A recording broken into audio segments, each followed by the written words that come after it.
All rise. Circuit Court is in session. The Honorable Michael O. Saber presiding. You may be seated.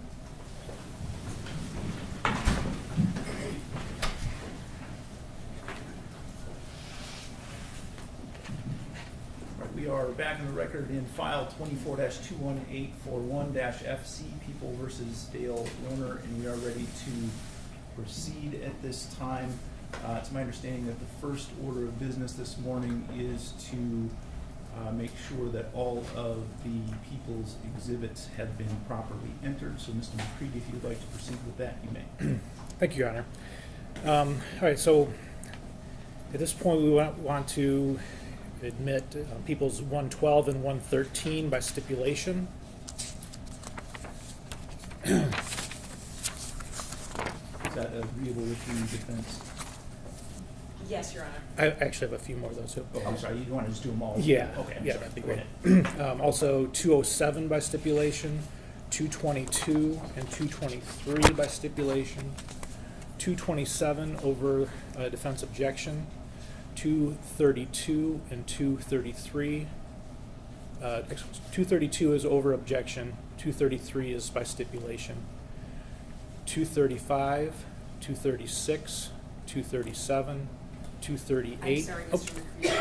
Did you say 234 is by stipulation, 235 is over objection? Because that would be the one from the search. Yes. Okay. Yes. All right, I had that. Backwards. So which one did I get wrong? So I thought you said, Mr. McCready said 234 was, well, regardless, 234 is by stipulation, 235 is over objection. And 232 is over objection. Correct. Okay. All right, so 232 over objection, 233 by stipulation, 235 over objection, 236. No, 233 would be over objection, because that's from the search. Got it. Okay, sorry. 233 over objection, 235 Over objection. over objection, 236 by Over objection. over objection. Okay, got all these right. 237. Over objection. Okay. 238. By stipulation. Okay, thank you. 239. Over objection. 240. Over objection. Okay. I think I have these 296, 297, 298, and 299 over objection.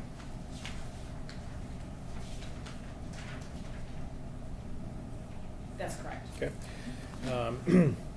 301 over objection. Correct. 302 by stipulation. Correct. 303, 304, and 305 by stipulation.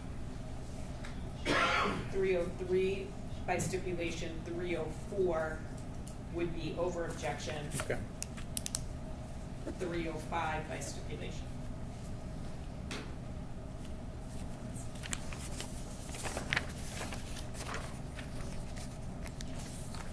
You good? Okay, so just to summarize, that would mean that peoples 1 and 2 are admitted, 6 through 21, 23 through 34, 36 through 74, 78 and 79, 81 through 85, 87 through 117, 119 through 124, 127 through 144, 146 through 165, 167 through 207, 209 through 228, 230 through 250, 253 through 261, 263 through 299, 301 through 305. I would also indicate that Exhibit 300 was admitted for demonstrative purposes only, as well as People's 262. Okay? Is that all accurate from the defense perspective? That's correct. All right. And just for clarity, with respects to the exhibits that have been admitted over objection, the court has already heard arguments and made rulings on the record with respect to those issues. Is that accurate, Mr. McCready? I believe so, yes. That's correct, Your Honor. Okay. The other issue I wanted to put on the record is we've agreed to put on the dates that the photographs were taken for the record purposes. Go ahead. So number 2, 4/29/2021. Number 6, 10/11/21. 7, 4/27/21. 9, 4/27/21. 10, 4/29/21. 11, 10/11/21. 12, 8/22/24. 13, 10/11/21. 14, 4/29/21. 15, 10/11/21. 16, 10/11/21. 17, 4/29/21. 18, 4/29/21. 19, 4/29/21. 20, 10/11/21. 21, 10/11/21. 26, 10/12/21. 27, 10/11/21. 28, 7/19/2020. 31, 8/22/24. 32, 1/24/24. 33, 10/11/21. 73, 8/16/24.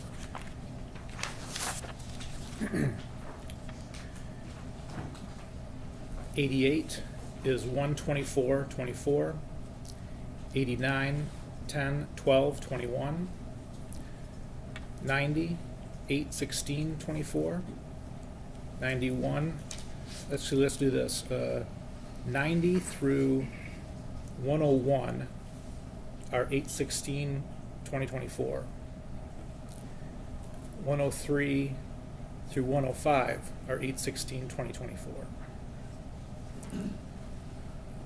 107 and 108 are 8/17/24. 109, 110, and 111 are 8/22/24. 114 is also 8/22/24. 115, 4/27/21. 16, 8/22/24. 122 and 123 are both 1/24/24.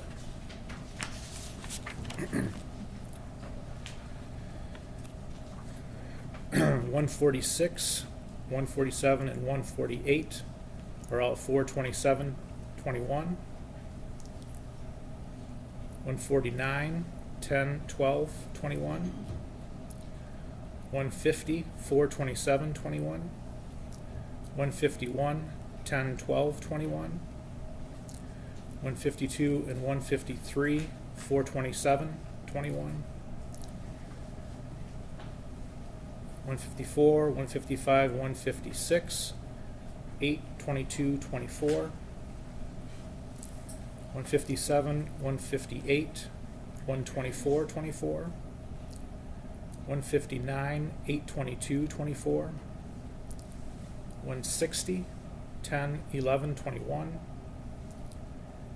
161 through 165 are 8/16/24.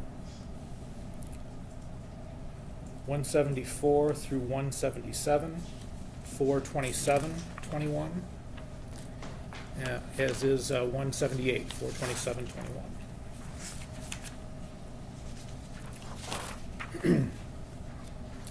254 through 258 are 122-26.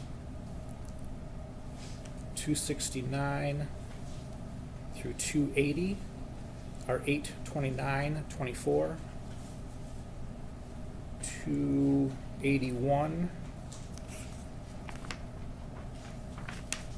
through 286 are 924-24. 287 and 288 are 829-24. 289, 817-24. 290, 291 are both 1/5/2026. 292, 293, 294, 295, 8/22/2024. I believe those are all the photographs that we needed to put dates on. Okay, thank you. All right, and Ms. Shardy, you wanted to raise an issue with respect to the jury instructions. Thank you, Your Honor. Yes, as it relates to open murder, the government has requested first-degree murder and second-degree murder. We are requesting a voluntary manslaughter instruction as well. The case law is indicative that there's no per se rule, for instance, that strangulation precludes this instruction. When a defendant is charged with murder, an instruction for voluntary manslaughter must be given if supported by a rational view of the evidence. And that's People versus Yeager. In People versus Van Wyck, the court held that the defendant was entitled to a voluntary manslaughter instruction where there was even slight evidence of manslaughter that existed in the record, finding it reversible error to refuse the instruction when requested. In Beck versus Alabama, the United States Supreme Court noted that providing the jury with the third option of convicting on a lesser included offense ensures that the jury will accord the defendant the full benefit of the reasonable doubt standard. In this case, we heard from multiple people that Ms. Warner intended to speak to Mr. Warner about her wish to have divorce, sell the businesses. That argument certainly could be viewed as the provocation for a heat of passion moment. Thank you. Ms. Wise?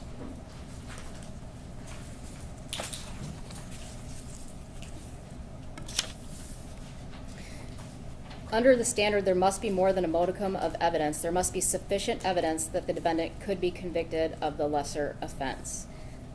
The definition of voluntary manslaughter encompasses several components. First, the defendant must kill in the heat of passion. Second, the passion must be caused by an adequate provocation. And finally, there cannot be a lapse of time. The provocation necessary to mitigate a homicide from murder to manslaughter is that which causes the defendant to act out of passion rather than reason. In addition, the provocation must be adequate, namely that which would cause a reasonable person to lose control.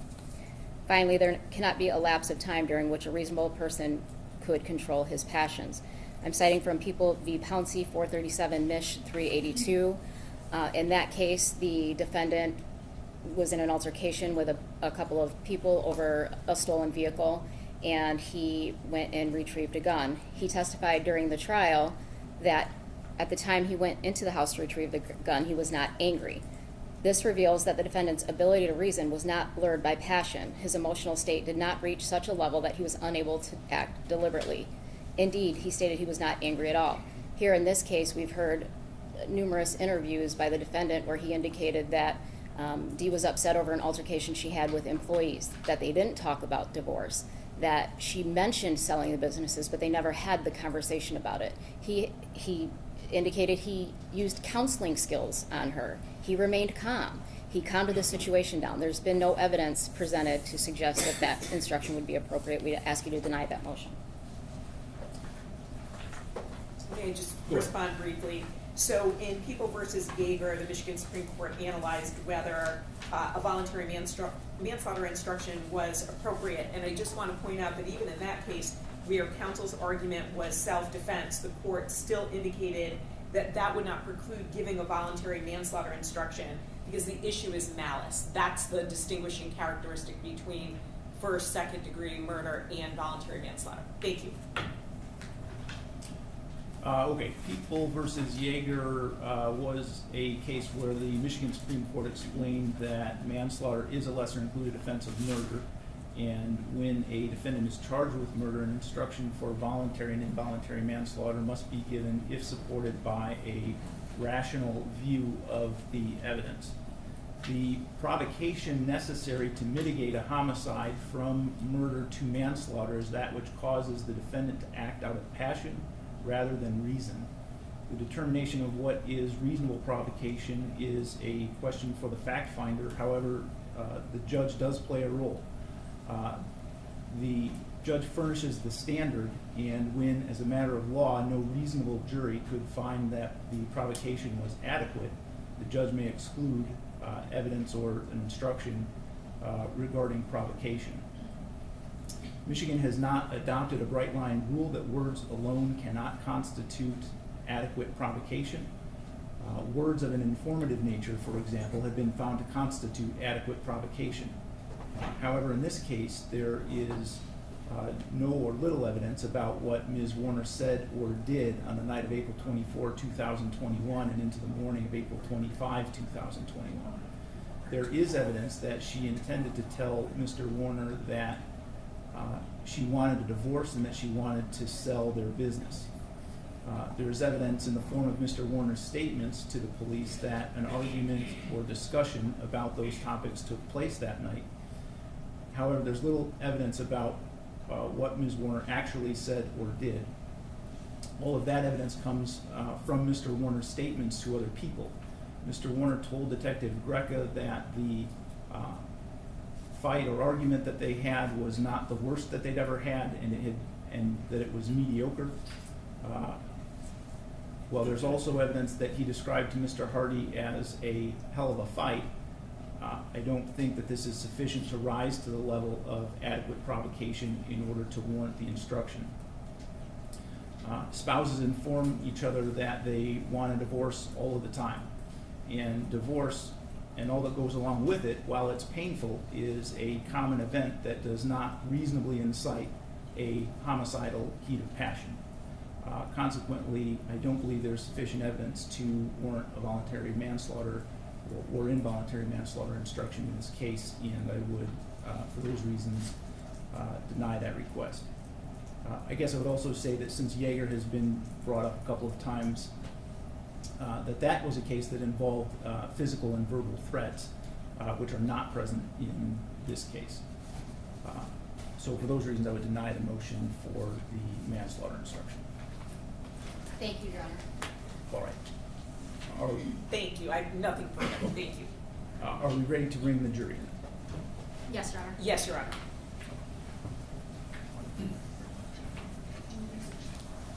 Switch one. Yes, please.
You may be seated.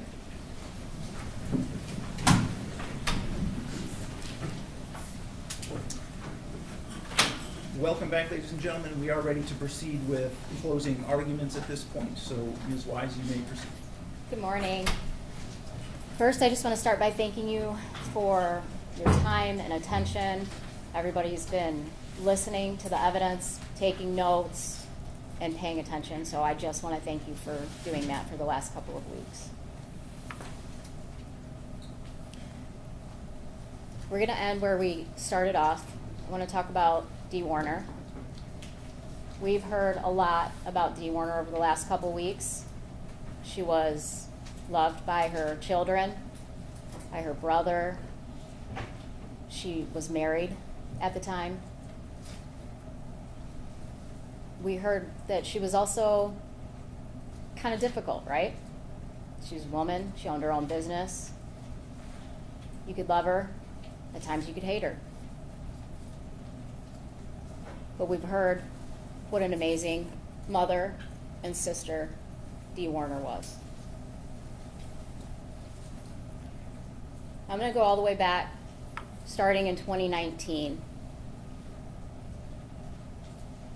We've got evidence that from January 2019 through April 2021, Dale Warner checked Dee's location over 2,100 times. 2,100 times. We knew during the course of that, they also took vacations. They worked together. 2,100 times.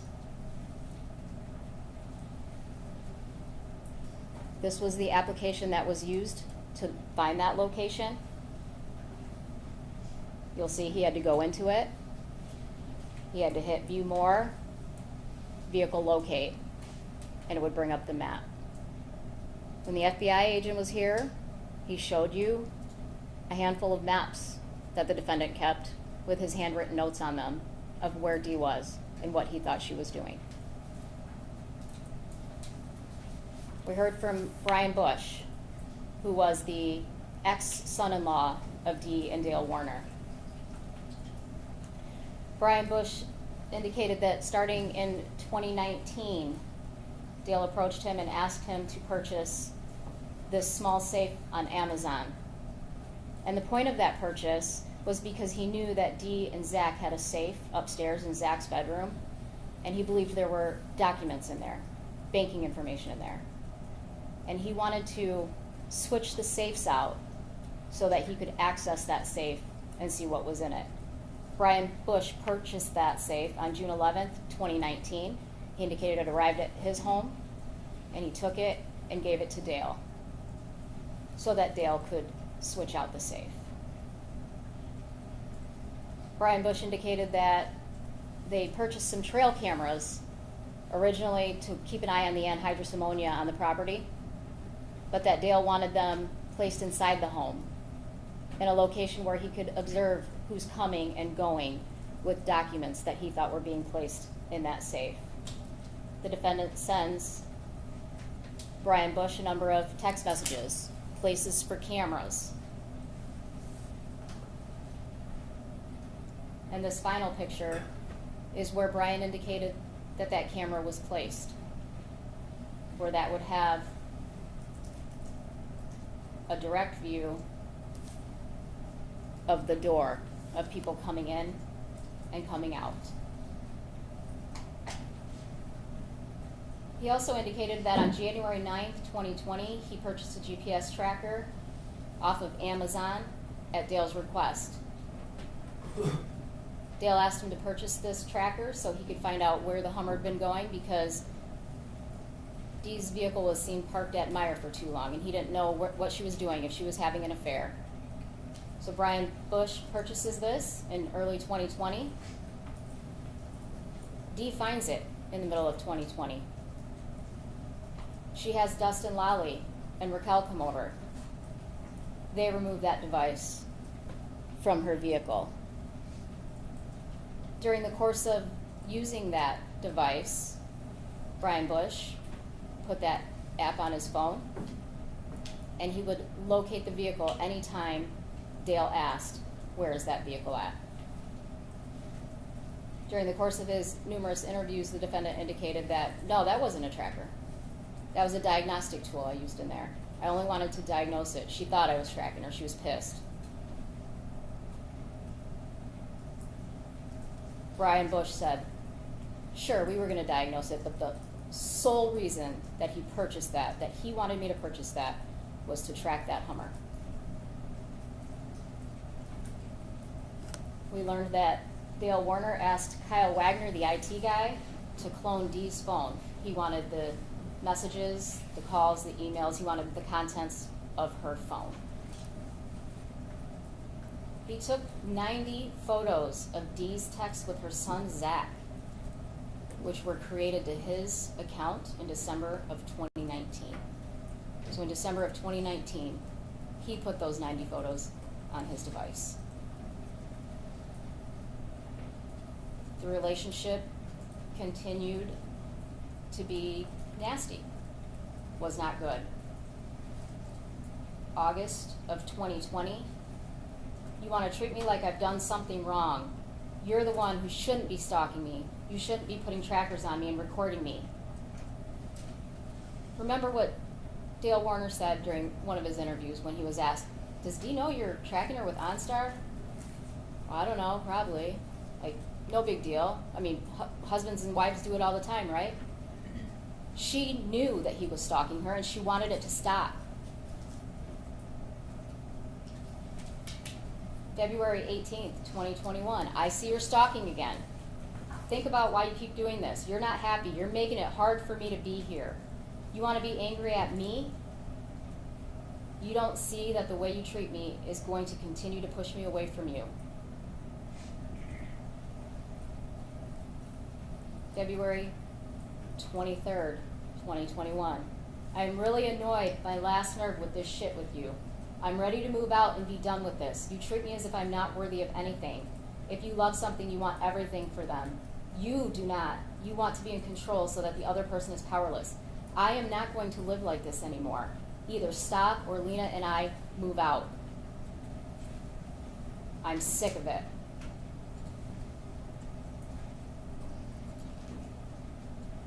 The week leading up to April 25th, 2021, we heard from Stacy Brody, the massage therapist. Stacy Brody indicated on a number of occasions, 8 to 10, she observed bruising on the body of Dee Warner that appeared to be a handprint, and she, in fact, grabbed her arm.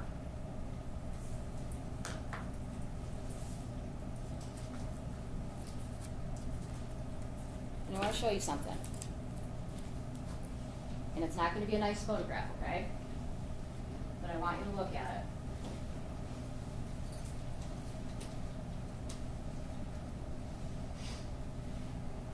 it. Dee's left arm. You guys all see that?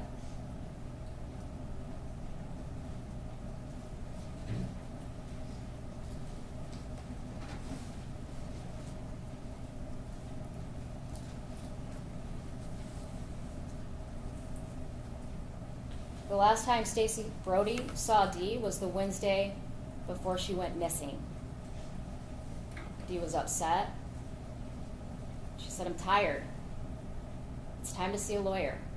We know she had talked about divorce before. We know they were in an unhappy marriage. I'm tired. It's time to see an attorney.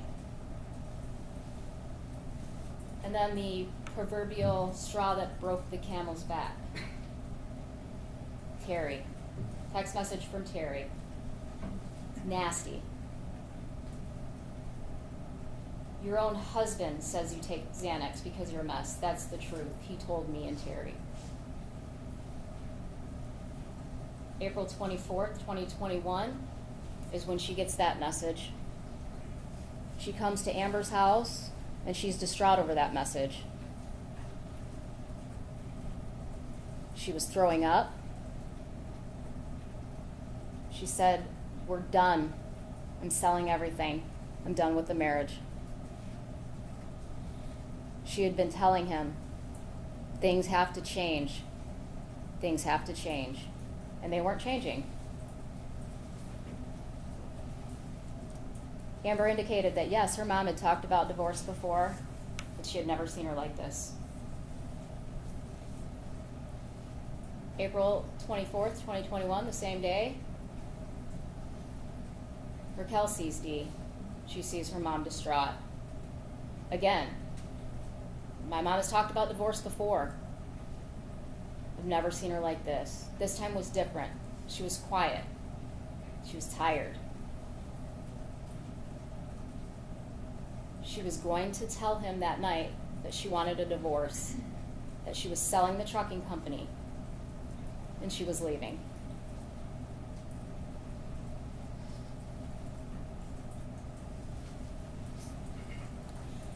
I want to remind you of what the property looked like. We've heard a lot about the property. You guys went out and looked at the property. It's a pretty big property. Building 1, I refer to as the old shop. A lot of other people have referred to it as the old shop. I think we've heard Top Shop. The red area in that building is because there's an interior camera on the inside of that building. And then you see the V going out, and that's again your field of what's being caught on surveillance. The north side of building 5 is the new shop. And again, that area is also has security cameras put up in there. And you can see to the west side of the new shop the exterior cameras. Building 6 on the west side of that building that building 6 was the office. The west portion of that office had surveillance cameras. And the exterior part of the office had a camera facing east. Building 7, the spray barn, does not have surveillance footage. You can't see what's inside, you can't see what's coming inside, you can't see what's leaving.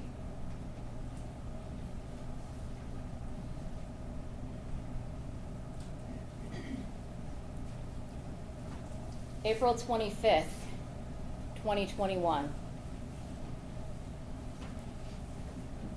Todd Narrett came in here and testified that he arrived at the Munger farm approximately 3:25 and left the property around 3:45 a.m. for a scheduled haul. He indicated that the Hummer was parked on the north side of the house, directly behind those doors. He indicated that it was right there on the X marks the spot.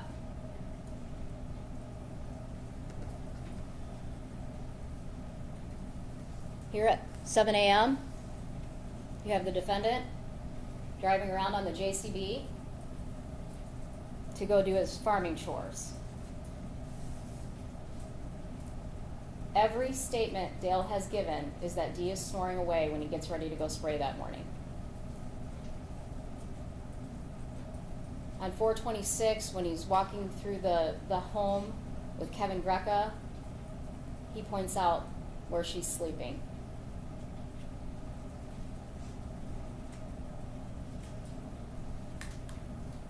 Dale Warner pulls his JCB up to those back doors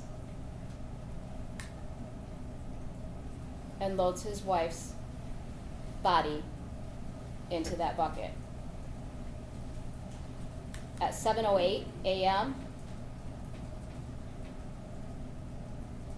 my Cadillac app shows that it's being accessed at 7:08 a.m. by Dale Warner. And what is being done on that app? The vehicle is being unlocked. We know Dee Warner kept her purse locked in her vehicle. Dale Warner says it himself on April 25th to Austin Hall. She keeps her car locked. She was looking for her keys. It's locked. Everything's a secret.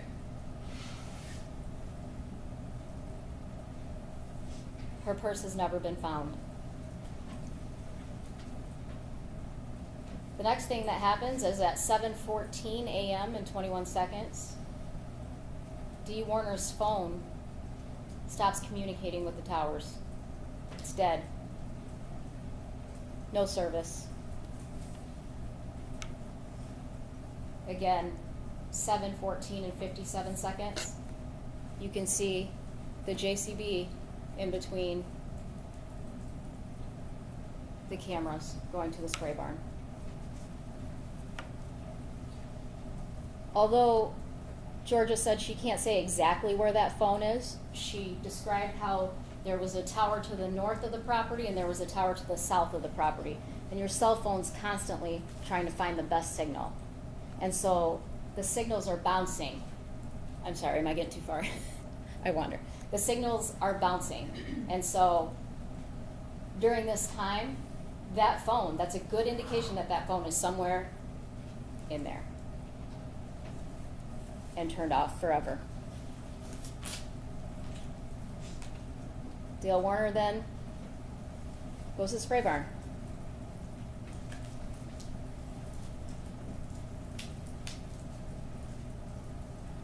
We heard that it takes 30 seconds to remove those inserts. And he places her body inside there because he knows that she's not going to be found in there. Now this photograph, you look at that, and that doesn't do it justice. What did Detective Dreyer do? He found a similar safe at the store. 30 seconds to remove the inserts. 6'7". That photograph shows you exactly how much room is inside that safe. Same with that one. How do we know? Dee tells Raquel, Amy, Amber, and Zach that she's going to talk to Dale that night. She's telling them that they're selling the business and they're divorcing. She specifically had Amy come pick up their minor child so she would not be present for the argument. She has made up her mind. She is tired and she is done.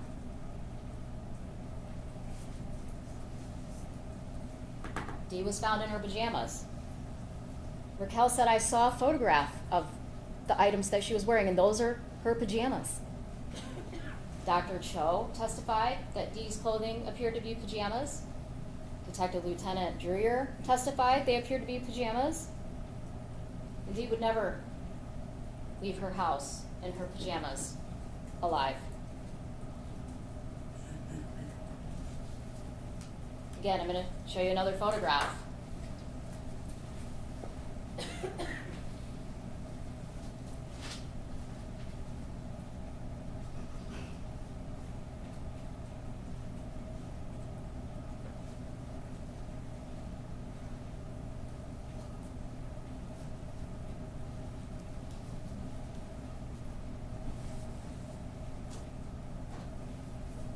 No socks, no shoes, pajamas, no bra. Detective Lieutenant Dreyer didn't find any socks and shoes inside the tank when that tank was open. Remember that? Didn't find her purse, her cell phone, any of those items, but especially not socks and shoes. They opened the tarp up. No phone, no purse, no socks, no shoes, and in her pajamas. Obviously not everything was caught on surveillance. But Dale makes quite a few statements during the course of this, right? May 3rd, 2021, he makes a statement about what he's doing on the JCB that morning. The tire marks out front, so on Sunday, when someone comes over here and they see the tire marks from the JT, well, sorry, forget it, whatever the yellow up to the porch, you recall, I mean, you know, it's aggressive, they're, you know, the deep treaded, I mean, so you remember, did you do anything? You did it for us the other day for trash. Remember I told you when I went out, and came up, I forgot, I pulled on the JCB, I pulled over this way, I forgot something running into the house, great. Okay. I think I probably forgot my tools out, and you know, but so. Okay. You said you dropped that over there, but you didn't say so. I didn't ask you. No, I pulled out, and said, ah, shit, I didn't get this, I ran in and grabbed it, went back out, and then went back around. Okay. So you see him at 7 a.m. when he takes the JCB out of the dry fertilizer barn. But you can't see him on surveillance go up to the house or drive away from the house. Again, every single statement is she was in there on the couch when I came back in. Now remember, after Dale talks about bringing the JCB up to the front, he's asked about the Hummer because Raquel and Dustin saw the Hummer parked in front of the office when they got there that morning, right?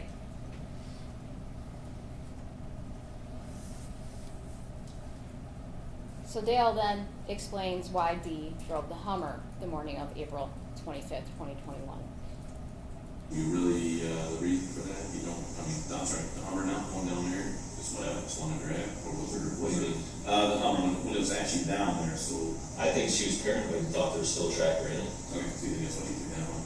Yeah, I think she knew that this one could be tracked. She went on this one, and then she pulled out, went down there, put the ring on my desk, went back out, and said, "Oh fuck, you can probably track this too, because he knows everywhere I go." So,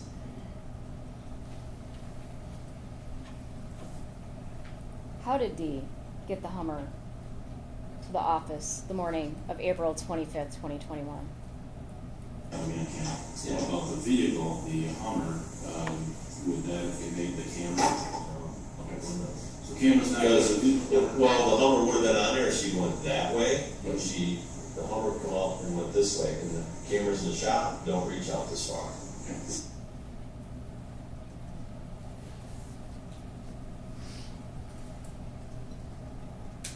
The problem with that, well, a major problem with that, is the defendant draws this on the right side of the screen. He draws that X on the north side of the house.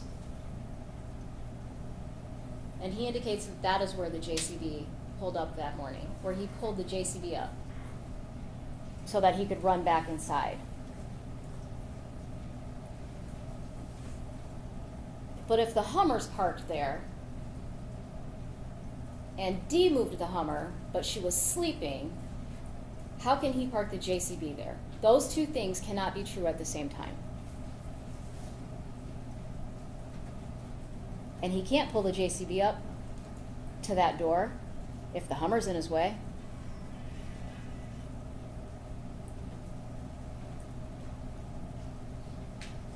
The defendant then leaves the property at 7:48 a.m. to go spraying. He returns at approximately 8:12 a.m. So the first time he leaves that morning is about 7:46, and he returns at 8:12. 8:47, he leaves the property again to go spraying in Brooklyn, Onstead. Between 9 and 9:30 that morning, Raquel, Dustin, and their kids arrived for breakfast. It was common for them to show up on a Sunday morning. Again, why Dale had to get her body out of that house right now and hide it.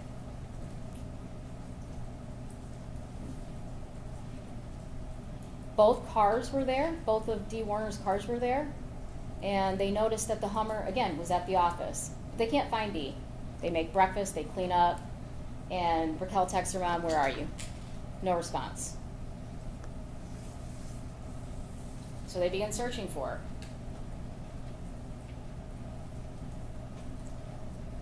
Raquel and Dustin go back to their house. They call her. All of their calls are going to voicemail. They return back to the Munger farm around 10 a.m. Raquel looks around the office. She thinks maybe her mom and Dale are down there fighting because she sees the Hummer, and she doesn't want Lena to be around that. So they go to the office. No sign of her mom there. Raquel and Dustin then check at the Hardys, Shelley and Greg Hardy. They then go to the Cedar Point property with Shelley. Raquel, Dustin, and Shelley then return to Munger, and they still can't find Dee.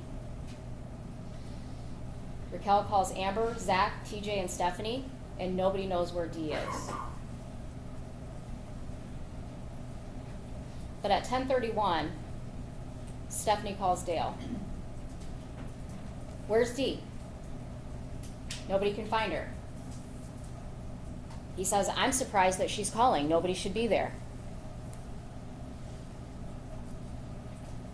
but I tell her that she was sleeping on the couch. Again, remember, the last time Dale Warner leaves the property is 8:47 a.m. to go spraying. Milestone, the security surveillance footage app on his phone accesses the cameras at 8:49:08 a.m., 8:49:09 a.m., 8:49:39 a.m., and 9:04:07 a.m. Find My iPhone, 8:48:42 a.m., 10:28:48 a.m.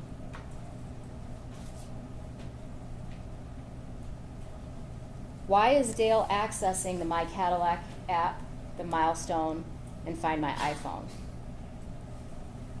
And this was from one of the interviews that was a little bit quiet, and we've got the volume maxed up, so I'm going to try to play this portion for you.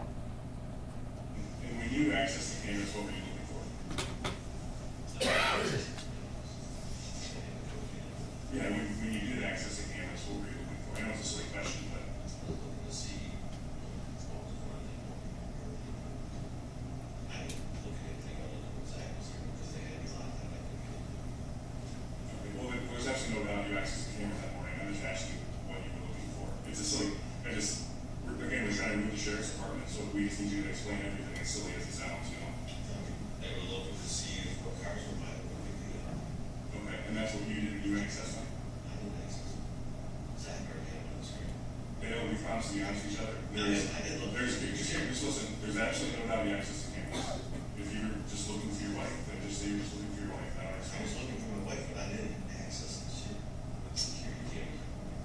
You have access to them on your phone, correct? Yes, if it'll work, it would have worked. Okay, so when you tried to access the cameras, what were you doing? I was looking to see who was in the office and Dee was on the cameras. Okay, see, it's just looking for Dee, that's all I was trying to get to. Yeah, looking for Dee. You don't see where she's at, but I already figured she's in Zach's house. Okay, and, that's specifically from your phone, that's what you're attempting to do, right? Right. Okay, and is that, I think it's called Milestone. Milestone, is that an app you typically have problems with? I'm not familiar with it, is it? Yeah, so Okay, what are you supposed to be able to do from the app? you're supposed to be able to see the cameras and see what's going on the cameras. Okay, and how often do you try to use it? I'm trying to look at it. Oh, it's decreasing. And what percentage of the time do you think it works? 5-10%. Not too big of a stretch, No, I right? mean, if you're in the office and you want to look at the camera system when you're in the office, it'll work. If you're in the house, it'll work. If you're working, it don't work. Okay. If you have internet access, I guess, but with your phone, you shouldn't have to. And it don't work. And do you have any other issues with your phone, or is it with that app, do you think? It's the application itself? I don't know, your phone's always got a glitch in it, but a lot of stuff don't work. No, by and large, it's this application gives you issues. Do you pretty much get your phone with you at all times? Most of the time. Okay, so is it that Sunday you have your phone with you all day? I'm pretty sure I have it. Okay, The only thing you know is if you drop it somewhere, you're backtrack trying to find it. yeah, maybe both. And, that Sunday, do you remember, about what time, Stephanie called you to ask for details? I was thinking it was around 9 o'clock, 9:30. Okay, and until that point, as far as you knew, she was at home, right? Okay. I think I texted her telling her how springs that she. Okay, but so then things are normally different, right? Essentially, okay. And then, what were you doing, why did you access the camera like that? What did you want to that for in the garage? This is the key.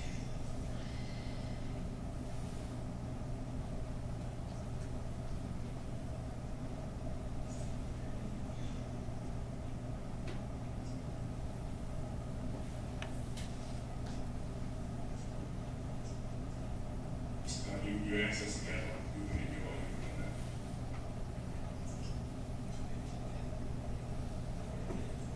I'm not Unless sure. there's something that I had a car. I'm not sure. If I opened the door and got it out. I'm not saying you drove it, I'm just saying you accessed it for some reason. No one's all on. Access it, like I didn't even, I I was like looking at my hand on my phone. I'm not certain what you did physically with the vehicle, but you had access to the car. I looked at my phone to see where it was at. Okay. That would be access. Okay, I'm not familiar with what you can do with that. So, And then I started being a sit down, throw up on my phone and tells me where it's at. okay. Tell us about that. Yeah, tell us about that. I'm not familiar with that. Just keep on starting to break down, start having your phone, and start your car, lock it, zero your phone. Oh, okay. And I just look at the button and tell me where the car's at, it's in the garage. Okay. And for what purpose were you doing that morning? Well, it's not there, I can see the car's there. Okay, so you would have accessed that app and it tells you where the car is, and that's why you would have done it to see where she was. And see the car's open, so she can go. Okay. And what about when you tried to locate her iPhone? For what purpose was that? See what she's doing. Same thing. Everybody's trying to find her own iPhone. Okay. I know that was a little difficult to hear. But the Milestone app for the cameras, I couldn't access it. I tried and I couldn't. It wasn't working. And the OnStar app. If I got in there, I would have been getting something, but I don't remember getting in there. I didn't even have a key. I would have been checking her location. Because if the kids called and said they can't find their mom, I'm going to check. See if it's in the garage. Same thing with Find My iPhone. I was just finding her location.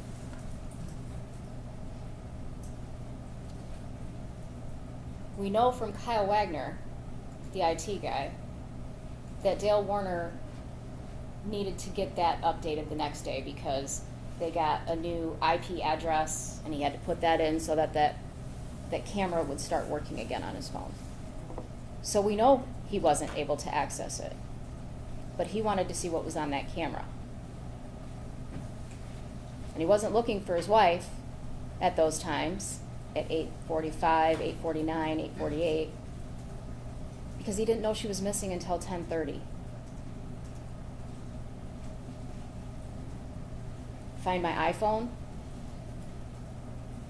When that phone dies at 7:14 a.m., and you want to make sure that that phone can't be found again, Find My iPhone. Can I find the location? Can I see it? The defendant returns to the Munger farm around 11:18 a.m. Dale goes to the office. He tells Zach and TJ, "Oh, fuck. She left her ring." And he pulls out a $35,000 to $40,000 ring from his pocket, or from his hand. "She left this on my desk." Dale then goes into the house and talks to Raquel in the main bedroom. Dale says that Dee's personal items are gone. Her phone, her go bag, her makeup bag, her curling iron, her hairspray.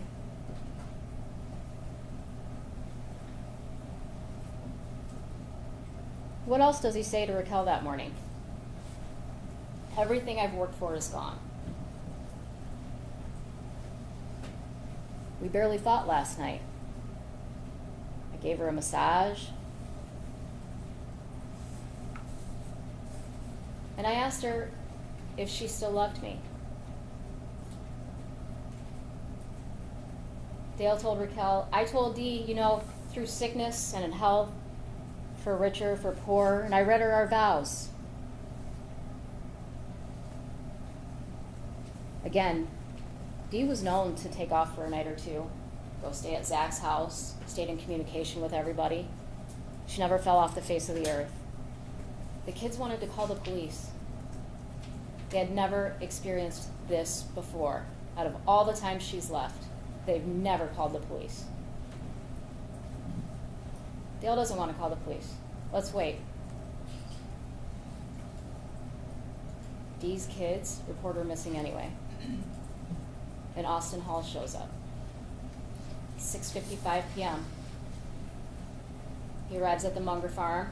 Dale tells him that he found out from Stephanie that Dee was missing, that she left her wedding ring. She's never ever left Angelina before. She's never left without her phone or communicating with anybody. She's never left without her vehicles. And that she's secretive and locks her car. That entire conversation on the 25th is about everybody else but Dale, right? He never mentions once that they got into an argument. This is about the employees.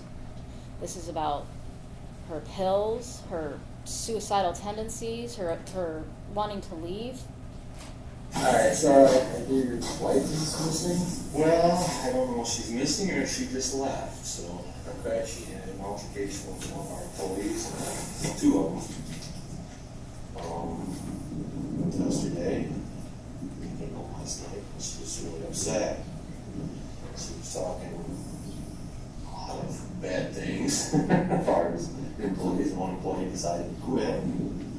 She goes, talking about killing herself and taking off and leaving.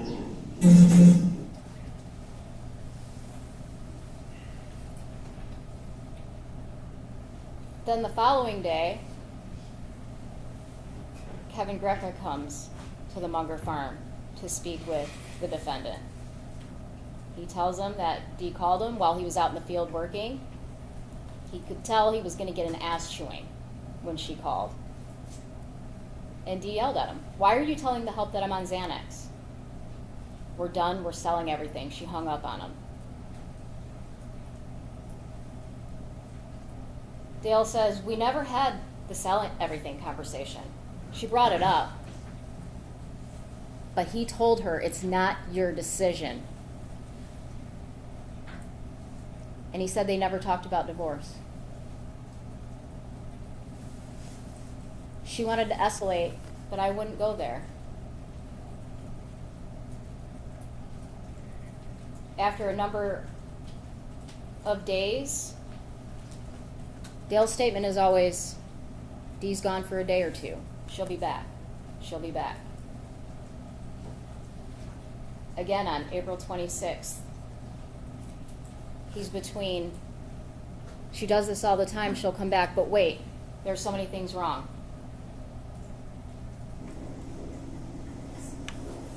I don't know, normally, we have conversations or arguments all the time, it's usually over something in a business.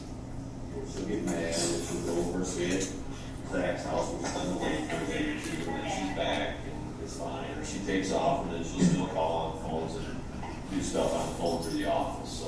What's weird is her phone is off. This time.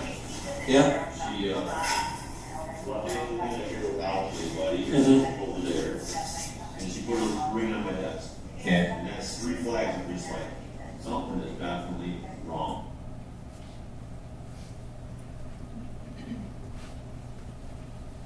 On April 29th, Kevin Greco's back talking to the defendant, and he talks some more about the length of time Dee would leave for.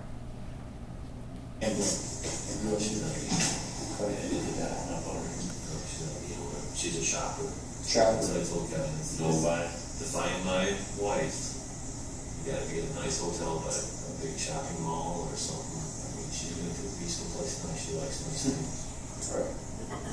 Well, like you said, that's what we're with too, that's our problem, leaving without the daughter. I mean, you put that in the ring, she's never, right, I mean, the 100 times that she's left for a day or two, she's never left the ring. Of course, my daughter's only been with us for 9 years now, but she's never ever left her daughter. That's what goes. Fast forward to the interview with Detectives Dreyer and Singleton in December of 2022. I'm going to go for it again. I'm going to roll the dice and see if you can hear this. No.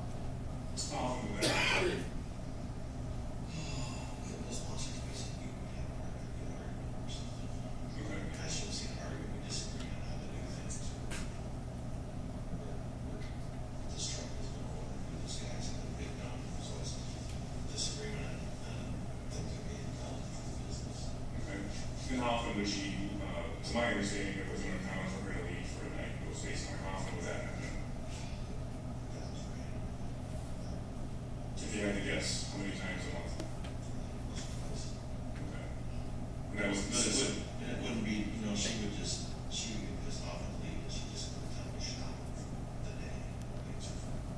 Or if she's really pissed off, she would take off for Zach's house and stay for a day or two, where you didn't know, you never knew how long before she'd be back. Now by December 20th, 2022, you never knew when she was coming back.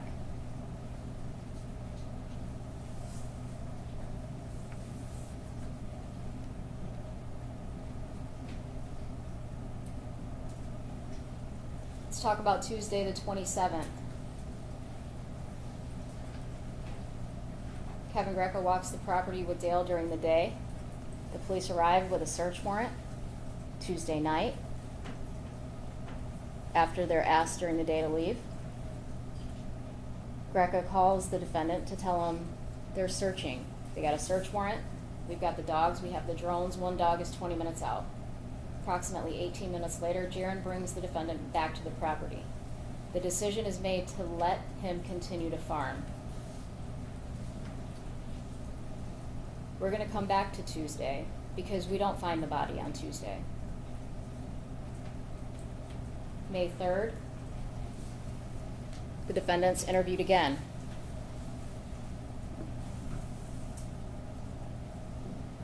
Sunday, did you have any help around here? You know, what's going on Sunday when you get back from spraying? So did anybody help you work on Sunday? Was anybody around? I know the kids were after checking for Dee, but I think, after, on Sunday, oh, okay. You know, Sunday after I sprayed. Where you were spraying that? First short one, property? Leroy's and almost broke when I came back. I would have to think in my head what the hell I did after that. It's such a blur. Sure. Seemed like we ended up finding some. Seemed like my son ended up having a corn broken. No recollection of what he did Sunday.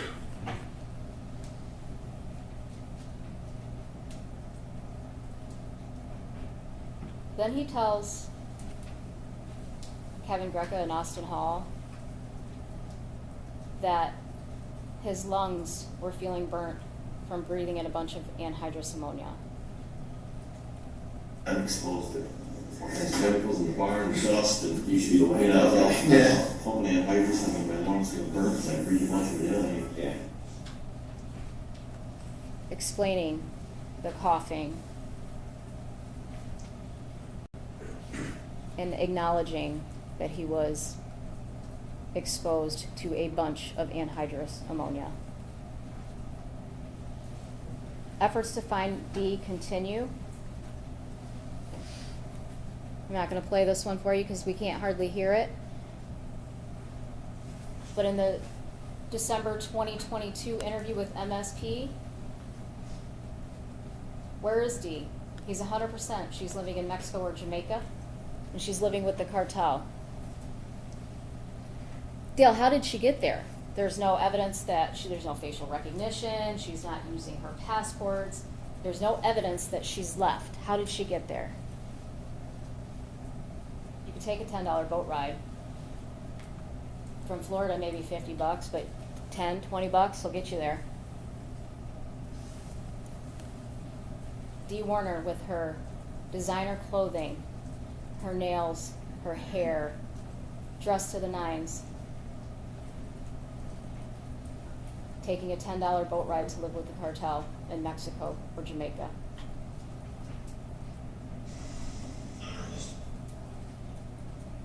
May of 2021 through May 2023.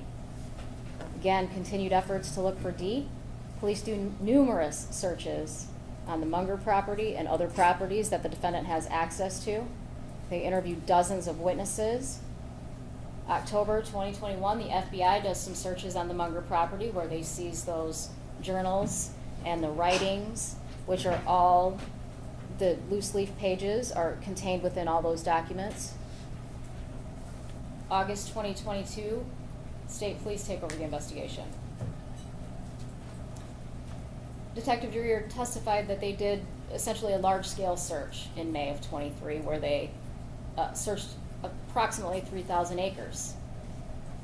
You're talking farmland, woods, swamps, rivers, creeks. No sign of Dee. And he indicated during those searches that they used cadaver dogs, they used article search dogs, they used ground penetrating radar, they used metal detectors. But you heard from Jack Taft. My dog's not going to smell anything. It's welded inside a tank. We'll never find it. As far as the purse and the other items that are still missing, that depends, he says, right?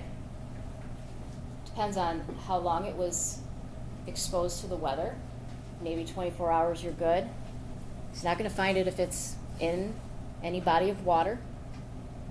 And the weather affects the ability of the dogs to find the articles as well. Again, those items have never been found. They searched every area that Dale Warner was farming the morning of April 25th. Every area that the GPS on the John Deere said he was, which again was thousands of acres. He had thousands of acres at his disposal to get rid of those items. They've never been seen. After conducting the searches on the 3,000 acres,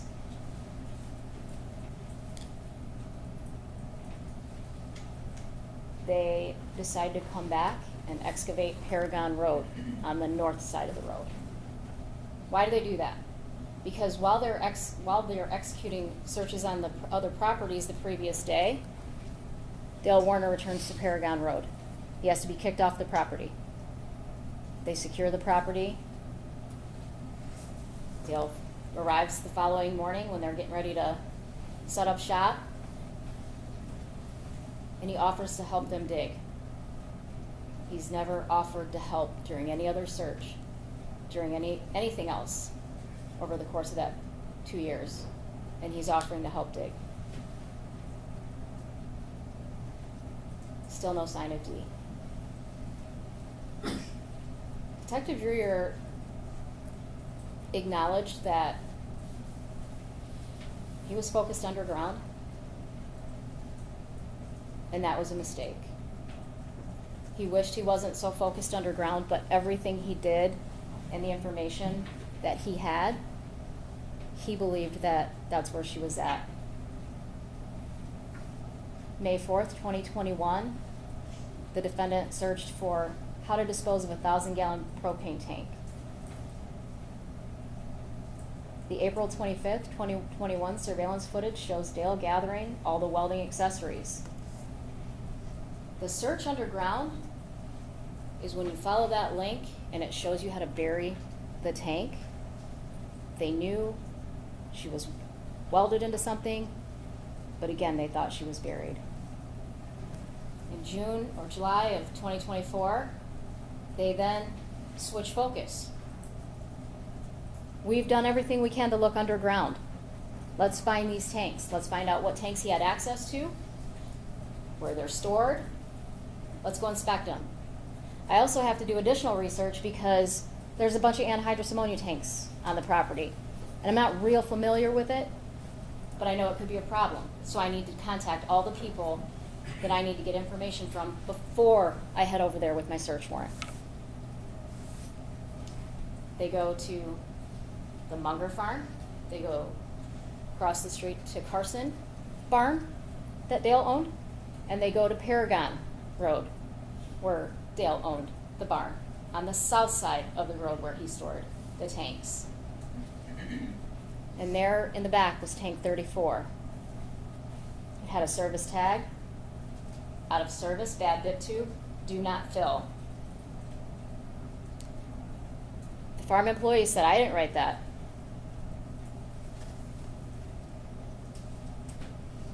They noticed a weld that looked bad, looked real bad.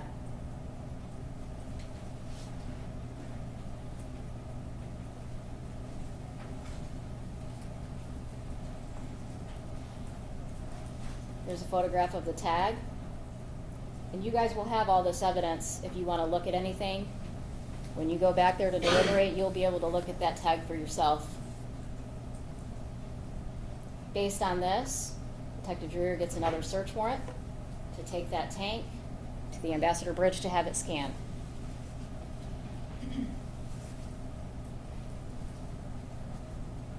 After all those years, here she is.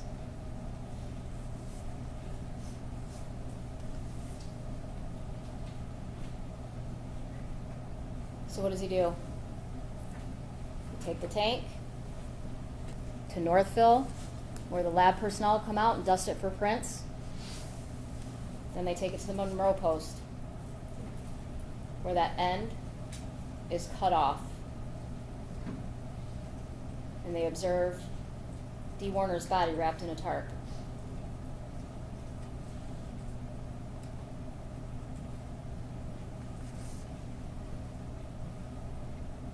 Again, there was nothing, no personal items found inside that tank that belonged to Dee Warner. Detective Dreer could not take anything off of Dee Warner's body at that time because the medical examiner has jurisdiction, and they said no. They go to the autopsy. We cannot process anything, the tape, the tarp, the clothing, anything found inside that tank, the lab has said is not suitable for testing.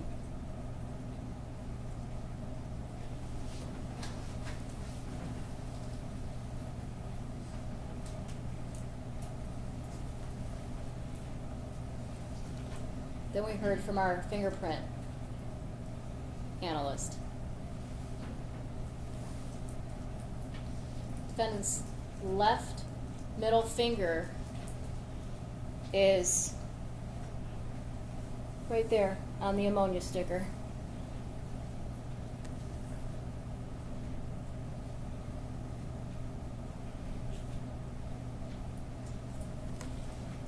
Paint samples were taken from the old shop and sent to the lab. It's consistent with what was found on the property. Although it's consistent with a lot of other paints, they were able to exclude paint and say, this couldn't have been used, but this very well could have been used to paint that tank. The tag on the tank, you guys have a lot of information from the FBI. There's pages and pages of Dale's handwriting. Take that tag and look at it. See the ends? Compare the ends, compare the Fs. You go back there and look at it and decide.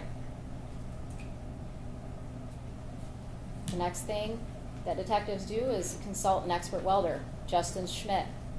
And we heard from Justin. That tank end was cut off with an abrasive cutoff wheel. How does he know that? Photographs from inside the tank where you saw the shredding. An object such as a hook was welded to the top of the end cap to hold it up. Whoever welded that tank likely attached a chain to the hook. To line the end back up in order to weld it, something would be needed to cradle underneath. Here at 1251, we're in the old shop.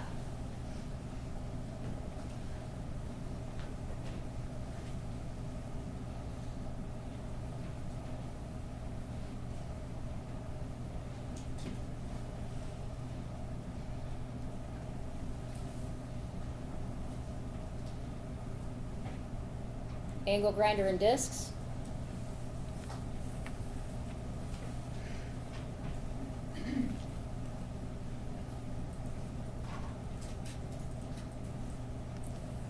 $114, the old shop.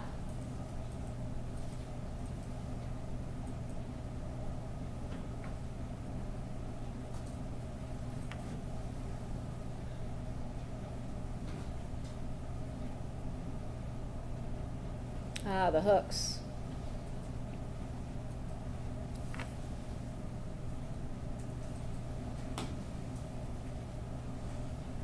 $115, he starts to walk out. forgot something.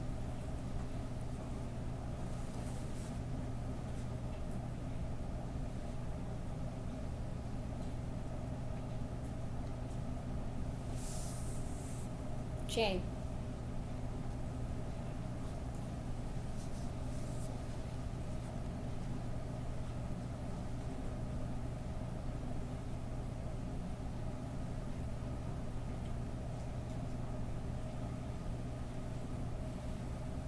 Angle grinder and discs. Hooks and chains. Dale heads from there towards the spray barn. He's there for approximately 7 minutes with the angle grinder and discs.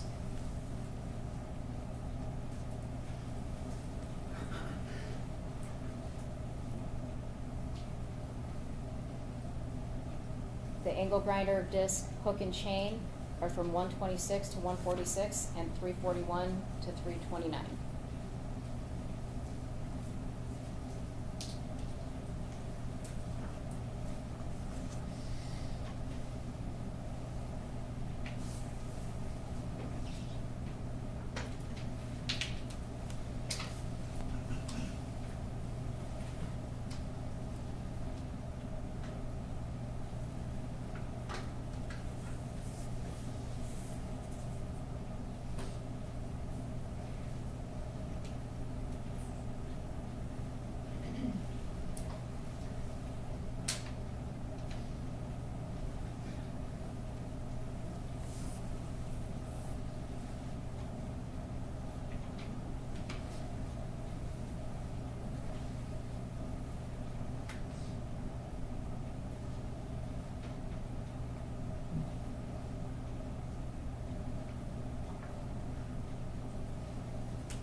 Walking back to the spray barn.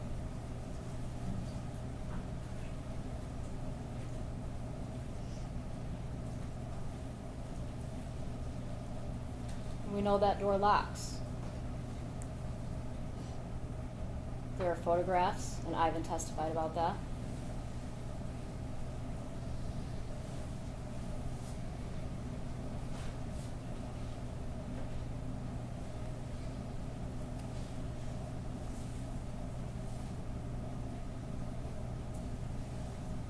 Sprayer leaves the property approximately 1:48.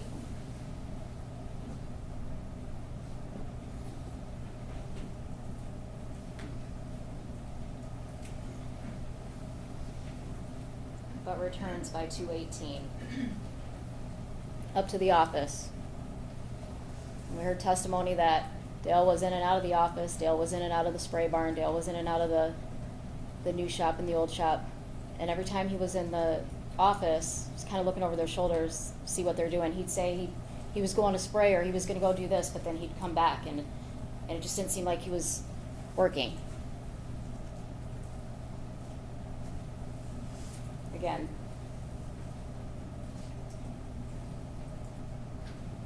.341, Dale's heading north on this camera towards the spray barn. Now we see the view of the office where we know that the kids have spent a majority of the day looking at the cameras. 4 o'clock is the last time that camera activates in the office for that day. The kids leave the property. Then we see Dale and Todd leaving the area of the spray barn.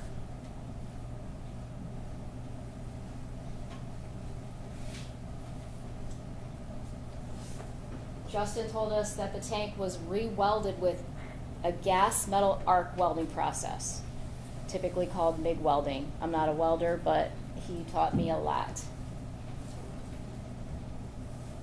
The welder would need a welding mask and welding gloves. At approximately 4:35, Dale is on the JCB driving it slowly to the spray barn from the area of the new shop. We know that later on You can't observe what's in the bucket of it at that time, but we know later on, when he's observed driving slowly, it's with that JCB, or it's with that welder in the bucket. I apologize. Approximately 4:52, he's back in the old shop.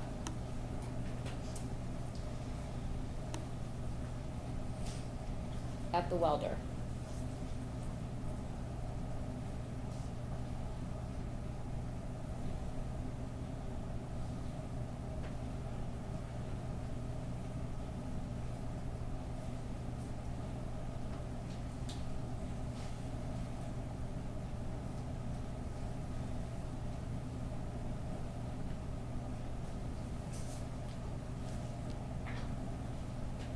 Five o'clock. Back to the spray barn. Walking back out.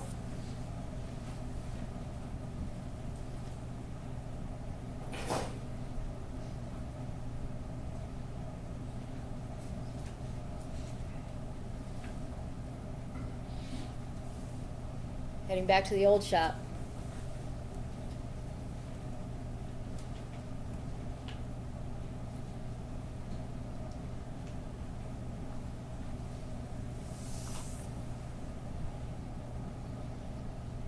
And leaving with welding gloves and a welding mask.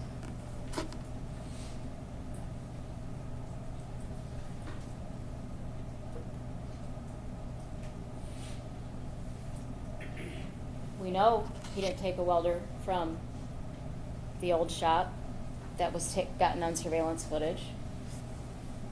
The last photograph from the new shop at approximately 3:13 shows that welder just to the left of the green toolbox. And the next time that camera activates, the defendant is walking away. And you now have the welder in front of the toolbox. This was one of the welders that was located on the property during the search of the Munger farm.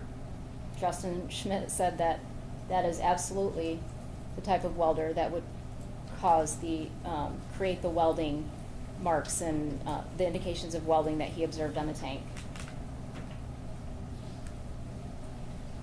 We have a welding mask and a couple more welders here. And you've got the welding gloves.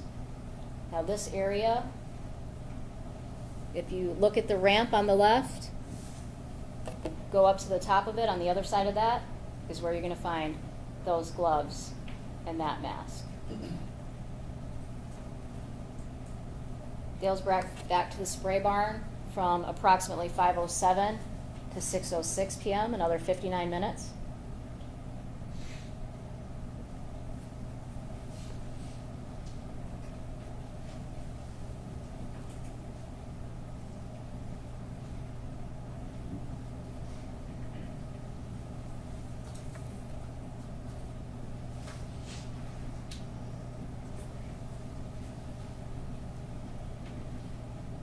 There he is on the Kubota, coming out with the JCB.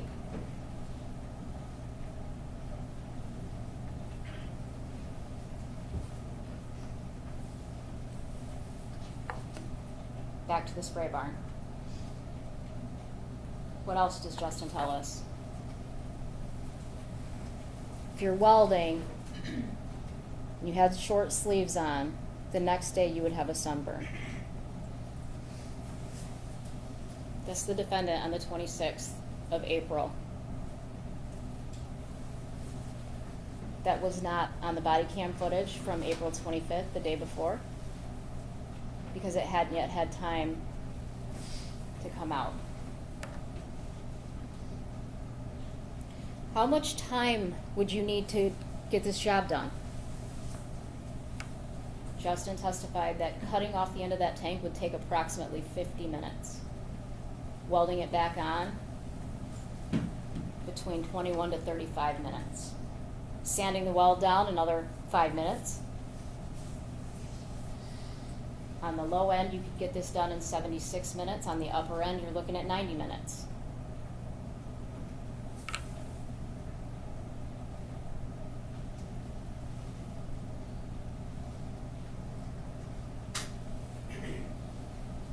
Detective Singleton testified that there were numerous times that the defendant was in that spray barn or back towards that spray barn where it was less than 10 minutes.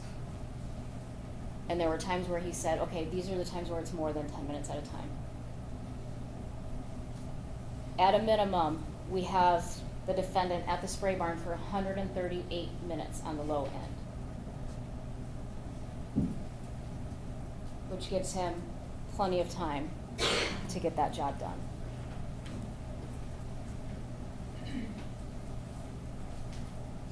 We saw the map, we heard testimony that that spray barn had that door on the north end of it. Dale drives out the north door of that spray barn and drops the tank off at the junk pile. Look at the tank. I'm going to zoom in on it really quick. I'm going to zoom back out. The tank, the marks come from the north of the tank and go to the east.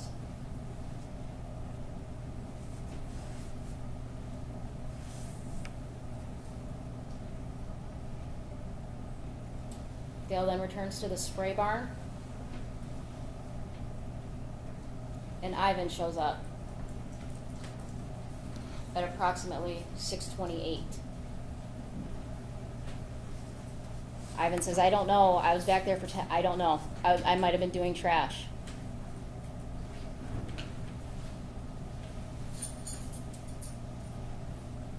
(6:37), we see the JCB go by with a white object on it.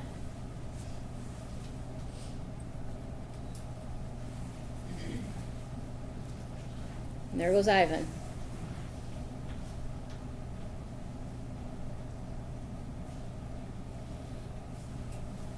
Now we see the JCB hit the camera this time.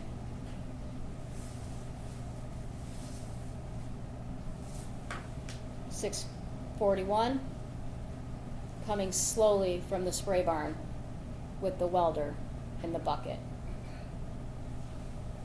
Again, 6:43, walking away from the welder. 6:46.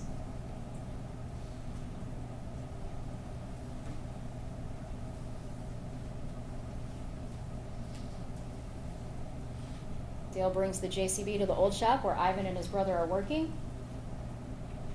Gets out. Ivan does some trash in the old shop.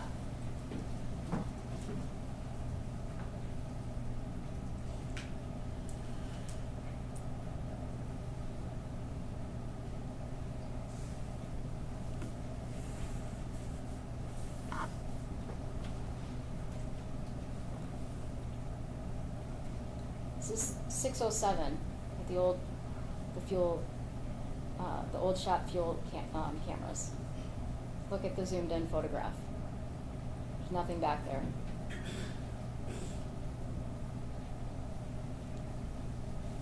(6:37), look at the pile. Not only is that tank to the far left over there, but you can now see a pile of white in the burn pit. Here's this one. There's that one.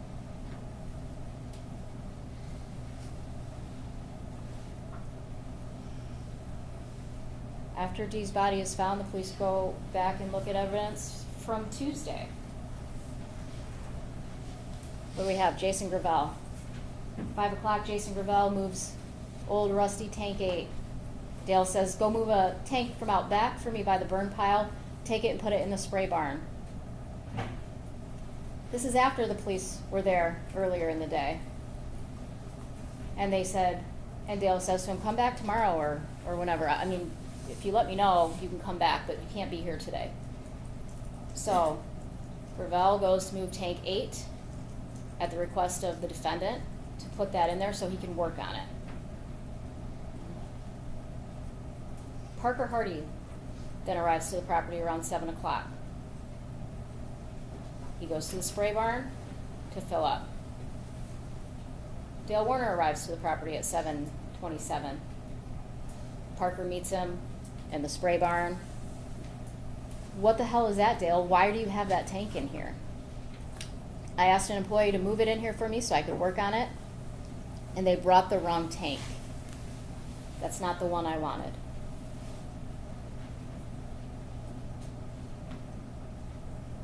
This is 427, a combination of the body camera, the drone footage, and the surveillance footage.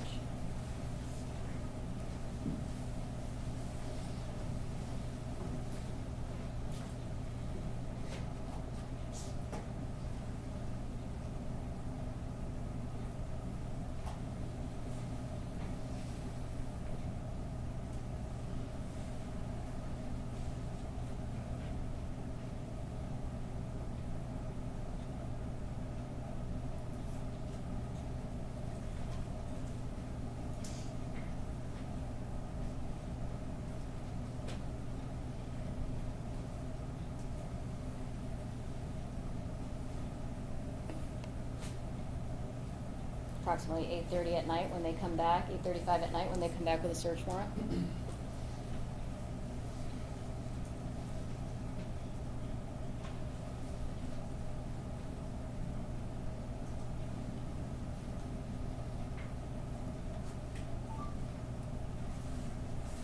Whatever. So they, I went to visit my dad when I was talking to you, and my partner did type up a search warrant. We do have that. I'm standing here with both of your daughters at the front door. I'm sorry, side door. And I'll explain everything to you. We do. It is for the dogs, the drone thing. So basically, we saw it earlier. As of right now, we're not going in your house. You know, we already went through there. So it's just a matter of the dogs. It's completely. Let me see. My recorder's going right now. It wasn't for a second. It's going right now, so the whole thing will be recorded. If you want to come home, you absolutely can. If you don't want to come home, you don't need to. You know, as far as what we're going to do. Yeah, drone. That's exactly it. Yeah, the dogs. One dog's here already. The other dog is, I think, about 20 minutes out. I just wanted to tell you, obviously, when you're not here, and just like to keep you updated. I'm not trying to hide anything from you, but if we come to the process, if we come tomorrow, that in the event there's something suspicious or someone doing some bull crap activity, then how can we say anything? This will shut up the other side of the family. You get that? Well, no, you're absolutely right. I'm sorry. You're 100% right. It will not shut up the other family, but at least I've done it. But I've done everything I can at that point. And you. Yep, and we will, just paperwork on that, so we will drop, if you're home by then. I mean, it's going to take a little while. I mean, well over an hour, I'm sure. If you're home, you're home. I can give you the paperwork. If you're not home, I can leave it with your daughter. And that's it. If you got any questions, I'll have my phone on the whole time, so just give me a holler, okay? All right, thanks. Yep, bye. Thank you. Yep.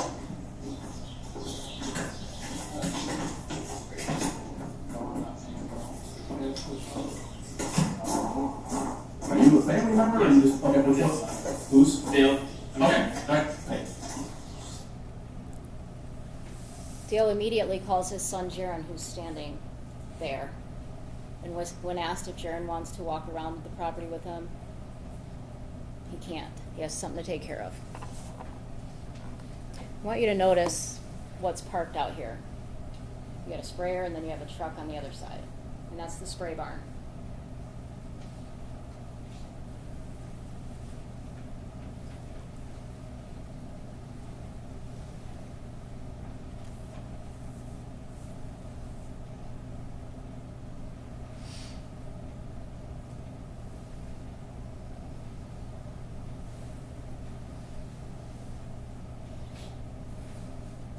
.55, Jaron pulls back onto the Munger Road property.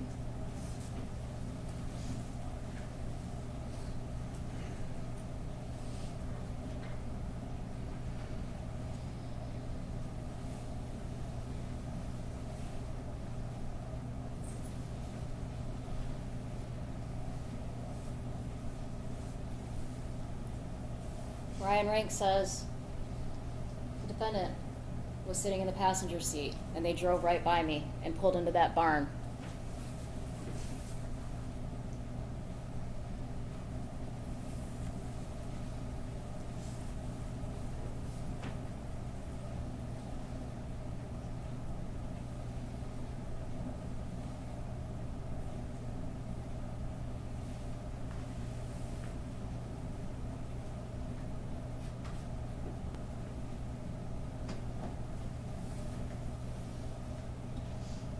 Karen backs up and leaves.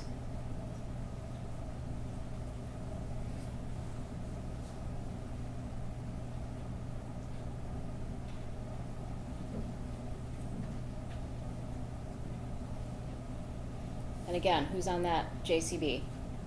The defendant. Where's he going?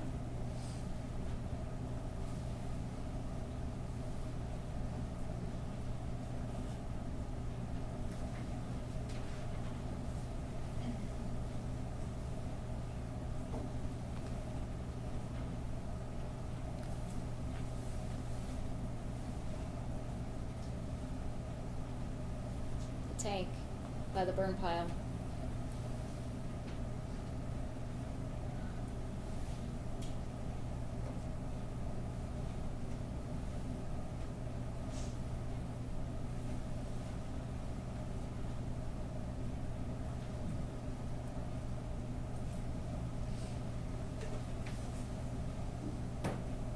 And drives away with it.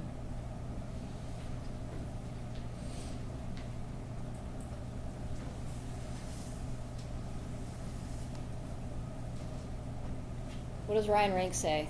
That caught my attention. Something was wrong, so I followed it.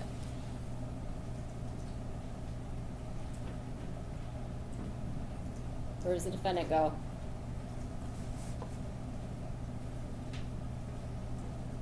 Straight back to the spray barn. What do you see parked up there now? The black vehicle.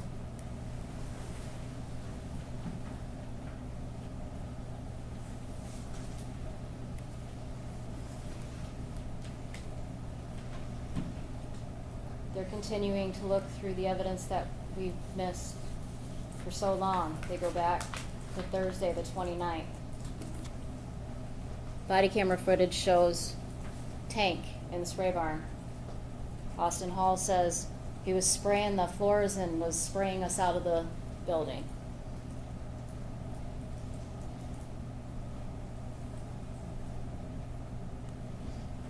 There's a close-up of the tank at the end of the barn. No decals on it yet. What else do we see? We see this big safe. We see a chain. The pallet jacks. The chain, the pallet jacks were all directly in front of the safe. Remember what Justin said. You would need something to cradle the bottom of that, to line it up. Essentially the weld, he could tell the weld was started on the bottom because of the way the top fit. The top didn't fit. He needed something to support underneath. He said that pallet jack would have worked. There was some blocks of 2x4s in there, he said, would have worked. But these items are directly in front of the safe. Again, on 429, that good-looking fella, K-9 officer, walks up and... Guy, but, alright, this is the two brothers obviously. The building, this is gonna show you too if you wanted to, but it's the far east building is a chemical one, and it's just whatever. That's loaded with insecticides and fungicides. Sure. I just didn't want you to take the dogs in there because the floor is still covered with it, and they'll soak up through the feet. We lost one of our shepherds in that. What you get?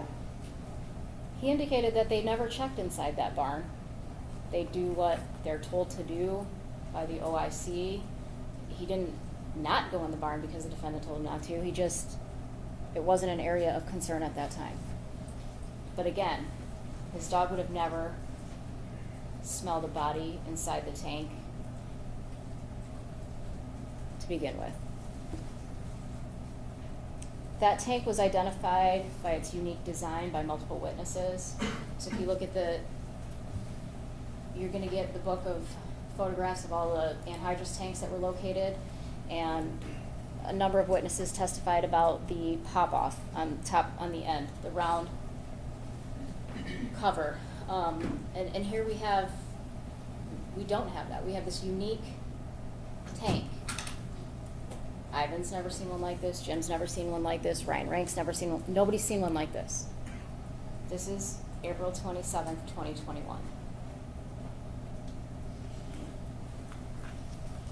When police have now discovered that Dee's remains are inside that tank, they take the return and tab, they call Jared and they tell him, we're going to take the tank up to the bridge and have it scanned, even though they already knew it was in there. If we can't figure out what's inside there, we're going to have to cut it open.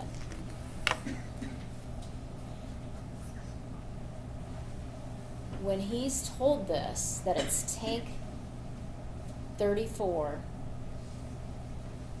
listen closely to him say that's not good. And if you want to take, again, you're going to get this exhibit. If you want to take it back there and listen to it because you can't hear it, please do. Anhydrous tank number 34 is what they're searching on. Tank number 34? Yeah, I don't know what the specifics of that is or what, but I think this is fucking idiocracy.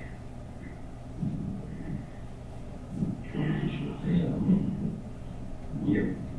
So they took that tank and now they're using x-rays and then they're not using x-rays, they're cutting it open. Like we saw, what a waste of fucking time.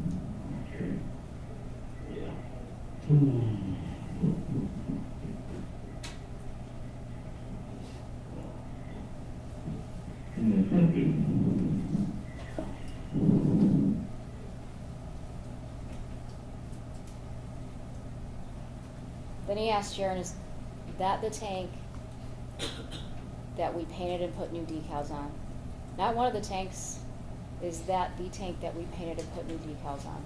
So which one do you think is that one we painted, is that the one we painted up with the blue details or something?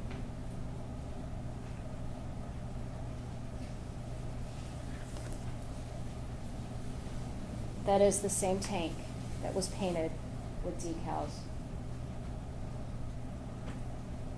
Their continued search also uncovers internet searches, widowers' dating sites, chemical cremation.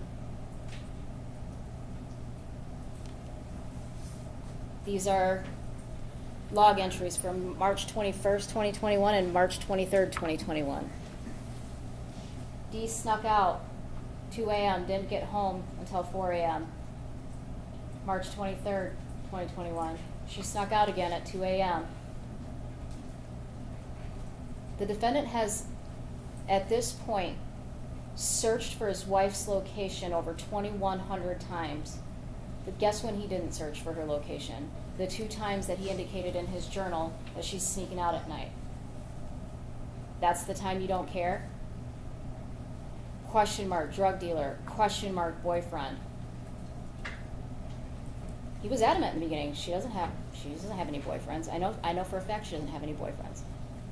But a month before, he journaled that she was sneaking out and maybe she had a boyfriend. That's not important when you report you didn't report your wife missing, I'm sorry. When your wife's children reported her missing, you didn't think that was important to share?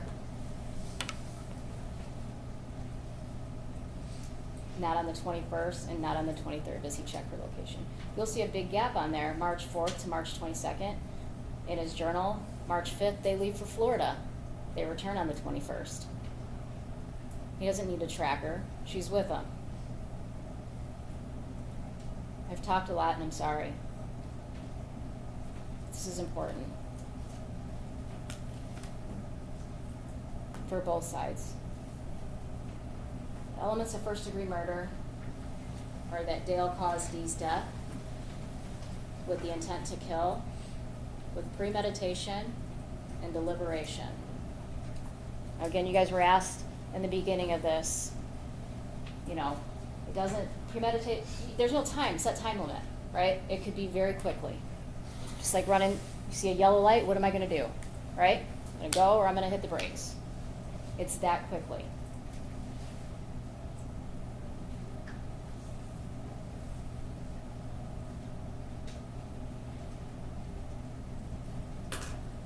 Second-degree murder, Dale caused Dee's death with the intent to kill, with the intent to cause great bodily harm, or with knowingly creating a very high risk of death or great bodily harm, knowing that death or such harm would be the likely result of his actions. Here's what I want you to think about. When thinking about intent, the defendant's state of mind may be inferred from the type of wounds inflicted, the acts and the words of the defendant, and any other circumstances surrounding the killing. The prosecutor does not need to have a motive to prove that the defendant had reason to commit the crime. But I've been through one divorce. I should just held over and go through another one, no matter what. It's not worth it. he was not getting another divorce. It wasn't worth it. We heard everything he lost in his last divorce. He wasn't doing that again. 2022, he's always, again, been very consistent that he massaged his wife that night. He actually describes that for detectives in 2022.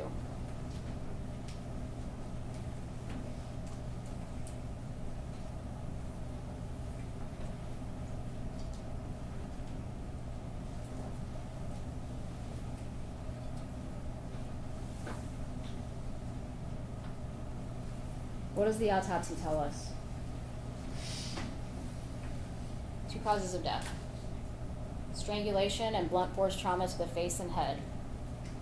Strangulation, we have petechial hemorrhaging, which Dr. Cho testified was extreme pressure, caused by extreme pressure on the neck, and it caused the vessels to burst in there. There was bruising on the front of the neck and bruising on the tongue. I'm going to show you another photo, and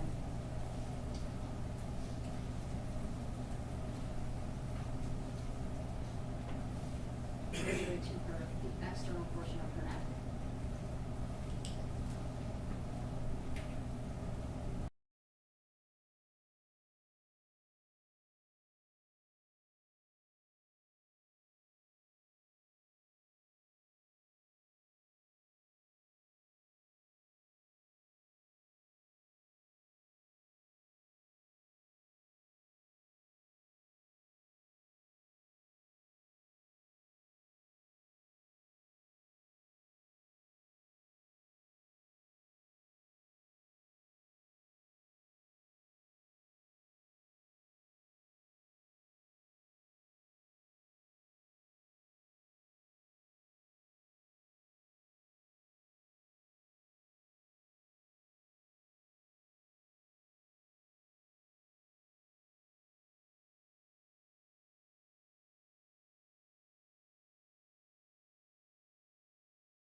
Are we ready to have the jury brought back? Yes, Your Honor.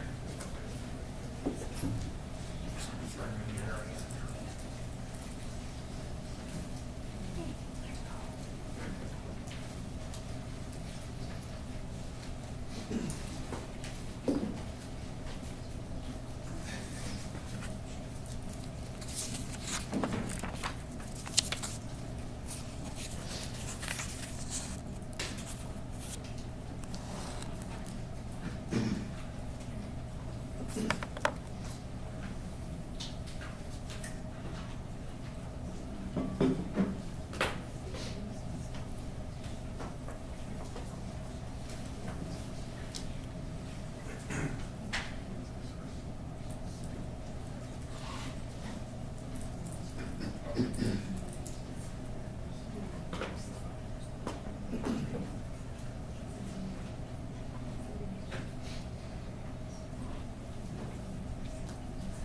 you switch back to the viewport for just a second?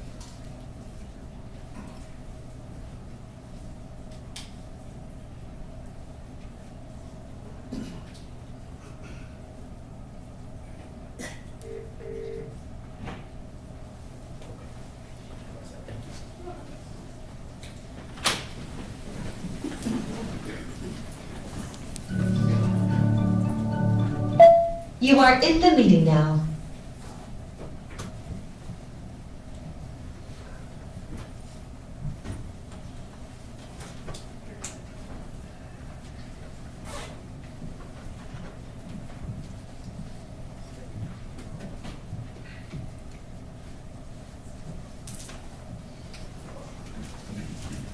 You may be seated.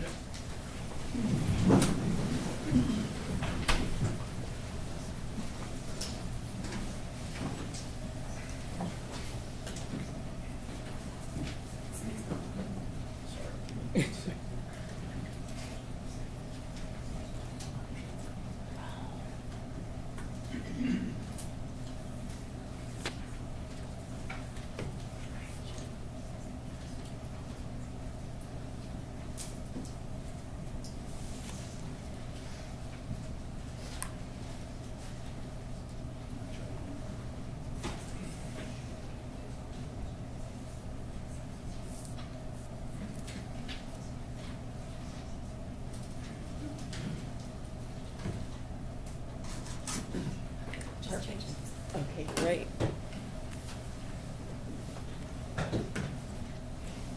All right, welcome back, ladies and gentlemen. We are ready to resume closing statements. Ms. Sharia, you can proceed. Thank you, Your Honor. Good afternoon. This case is an incredible tragedy, and there's no doubt about that. There's no denying that. Ms. Warner's life was taken from her far too soon, and she was taken from everyone who cared and loved about her, family and friends. And they are grieving, and they are still grieving, as I believe you saw that from the witness stand. It never should have happened, but you're not here to determine if a tragedy occurred, because it did. And you're not here to determine if a killing occurred, because it did.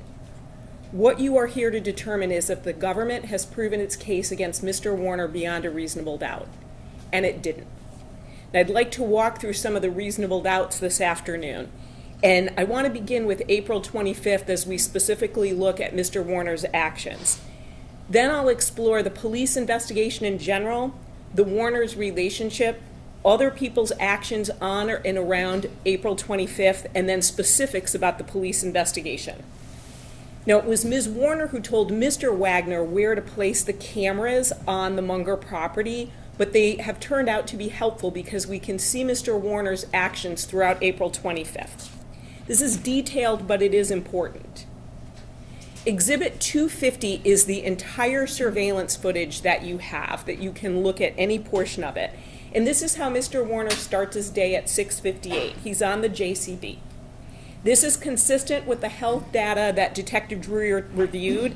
In the middle of the night, there was no distance traveled, no flights climbed. Mr. Warner still had a heartbeat, but that would be the time that he would traditionally be sleeping. Now, this map shows where the JCB was at 6:58 on the Munger property. At 7:13, Mr. Warner is by the silo, and he shows up 3 times in the next 10 minutes. He shows up at 7:22. The JCB is heading north, and when you're looking at the surveillance footage, I think that you've probably realized you have to look essentially between the silo and the tree to see what's going on in back. He shows up at 7:23. The JCB at this point is heading south and west. And then this again is the area near the silo where Mr. Warner and the JCB are during those times between 7:13 and 7:23. At 7:30, we see Mr. Warner driving a forklift, and we're going to see this forklift in the same area about 5 times. We see it at 7:33. We see it at 7:34. We see it at 7:40, 7:41 a.m. And then at 7:47, we see Mr. Warner leave the property on the sprayer to go to Leroy Sealers to spray. Now, please remember that the police did a reenactment to see if when Mr. Warner left the farm to go spray, both at Mr. Sealers and then the other 2 properties, if he actually could have done it in that time, and they learned that he could. They also looked at the GPS coordinates in the sprayer to see if it matched where Mr. Warner said he was going, and it did. So this is Mr. Warner on the property from 7 to 8 a.m. He's seen 10 times on camera as he does his morning farm chores. Now this is Ivan Boyd on the Munger property at 8:04 a.m. He's in the old shop. He's on the property for the majority of the day. At some point his brother joins him, and he brings the truck that he's going to work on later at 10:39. And remember, there are no restrictions on where Mr. Boyd can go on the property. Mr. Warner doesn't preclude access to anyone. This is where Mr. Boyd starts his day and spends quite a bit of time in the old shop. Mr. Warner returns to the property at 8:12, and if you watch the surveillance video, you can see the sprayer come down Carson and take a left on Munger. That's the same direction that he left in. That's where Mr. Sealer's property is located. This is Mr. Warner and the sprayer at 8:18. And at 8:19, you can see the sprayer going right to the load barn in between the silo and the tree. As you know, the load barn is on the far east side of the property. It's what's been called frequently Building 7. At 8:46, Mr. Warner leaves again in the sprayer.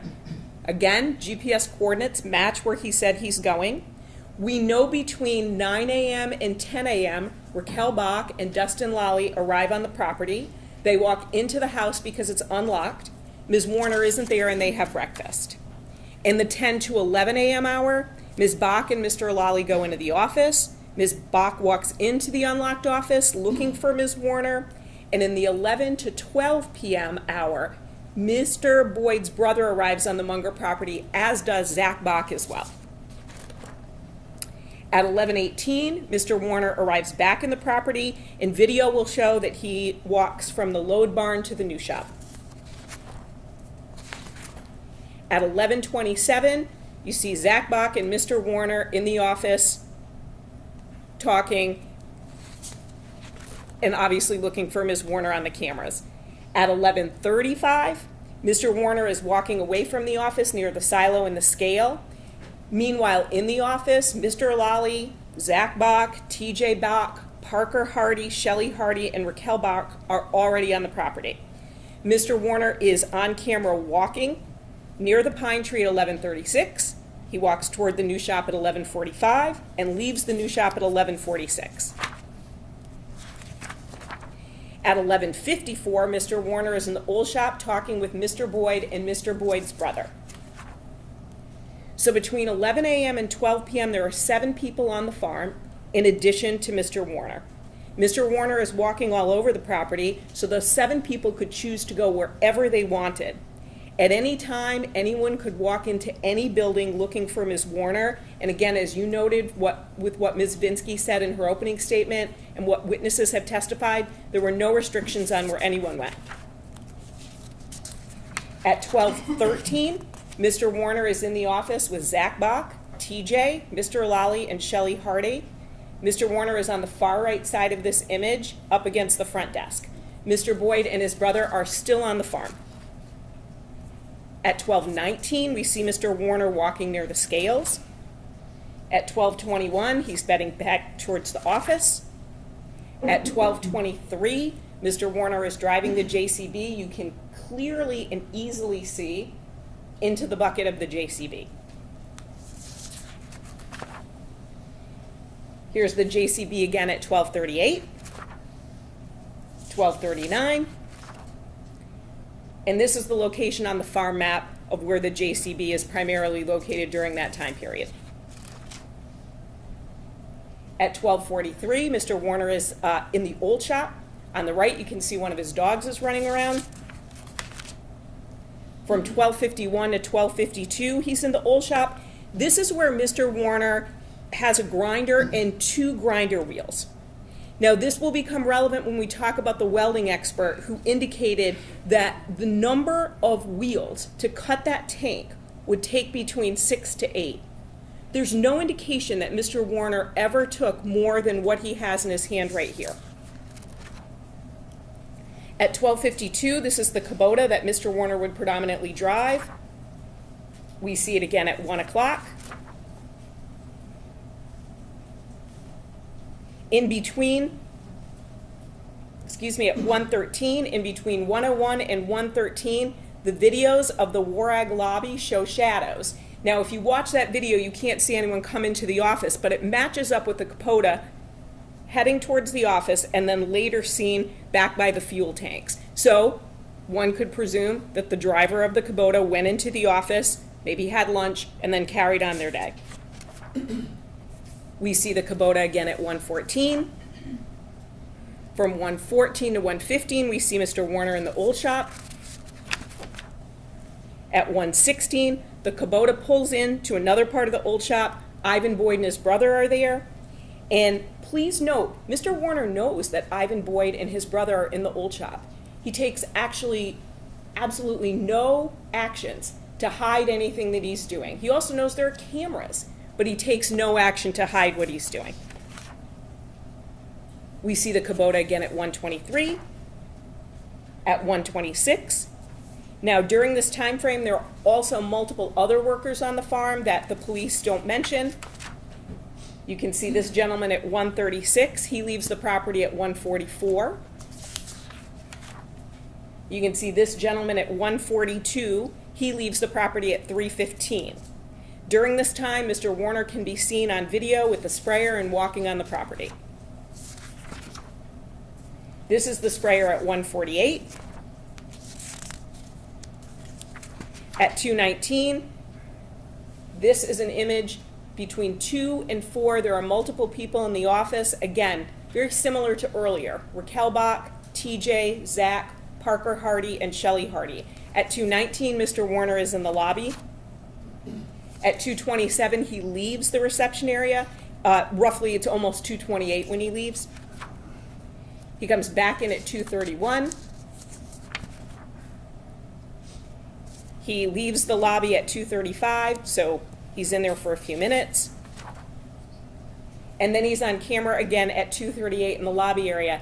Now, you have heard witnesses criticize Mr. Warner for not doing enough. But then you also heard witnesses criticize him for looking over Zach Bach's shoulder to look at the cameras. So what you should glean from that is he really can't win. If he doesn't do enough, he's criticized. If he does too much, he's criticized. But just like every other person on video, he continues to go back to the lobby area to look at cameras and to talk about where Ms. Warner may be. At 2:42, we see Mr. Warner in the sprayer. He's in the Kubota at 2:46, 2:49. And the same piece of farm equipment that you saw in 2:49, we see again at 2:50.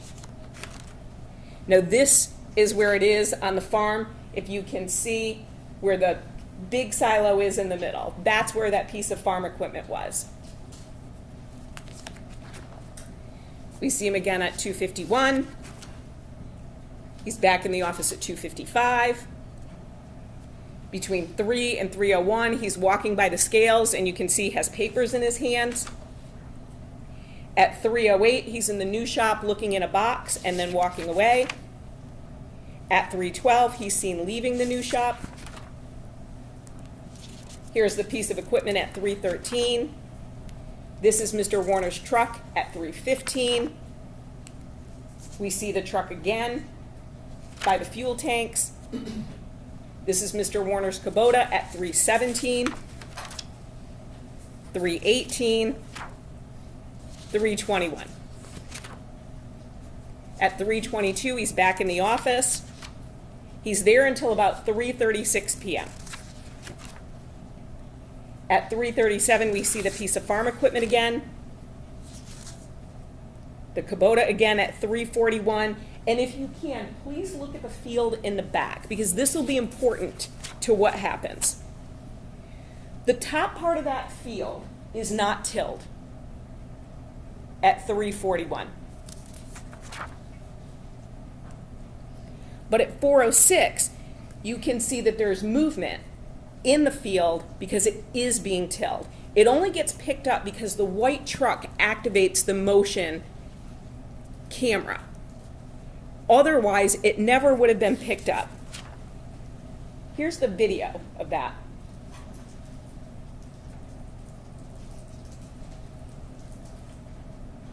If you look at that red box, you'll see there's movement in that field.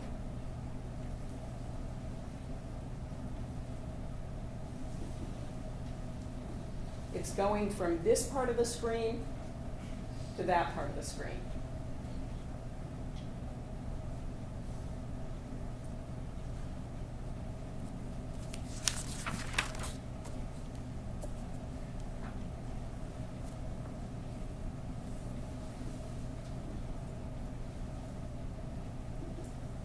So that shows the tilling that was done.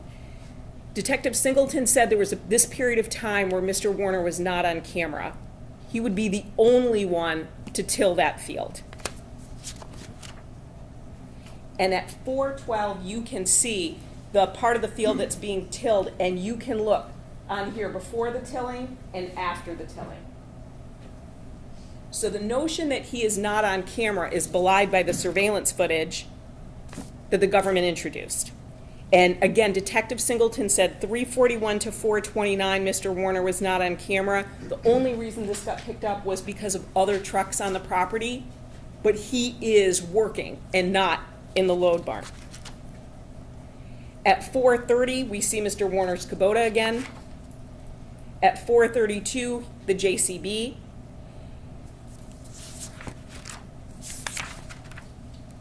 At 4:37, it's the JCB again, where the inside of the bucket is clearly visible.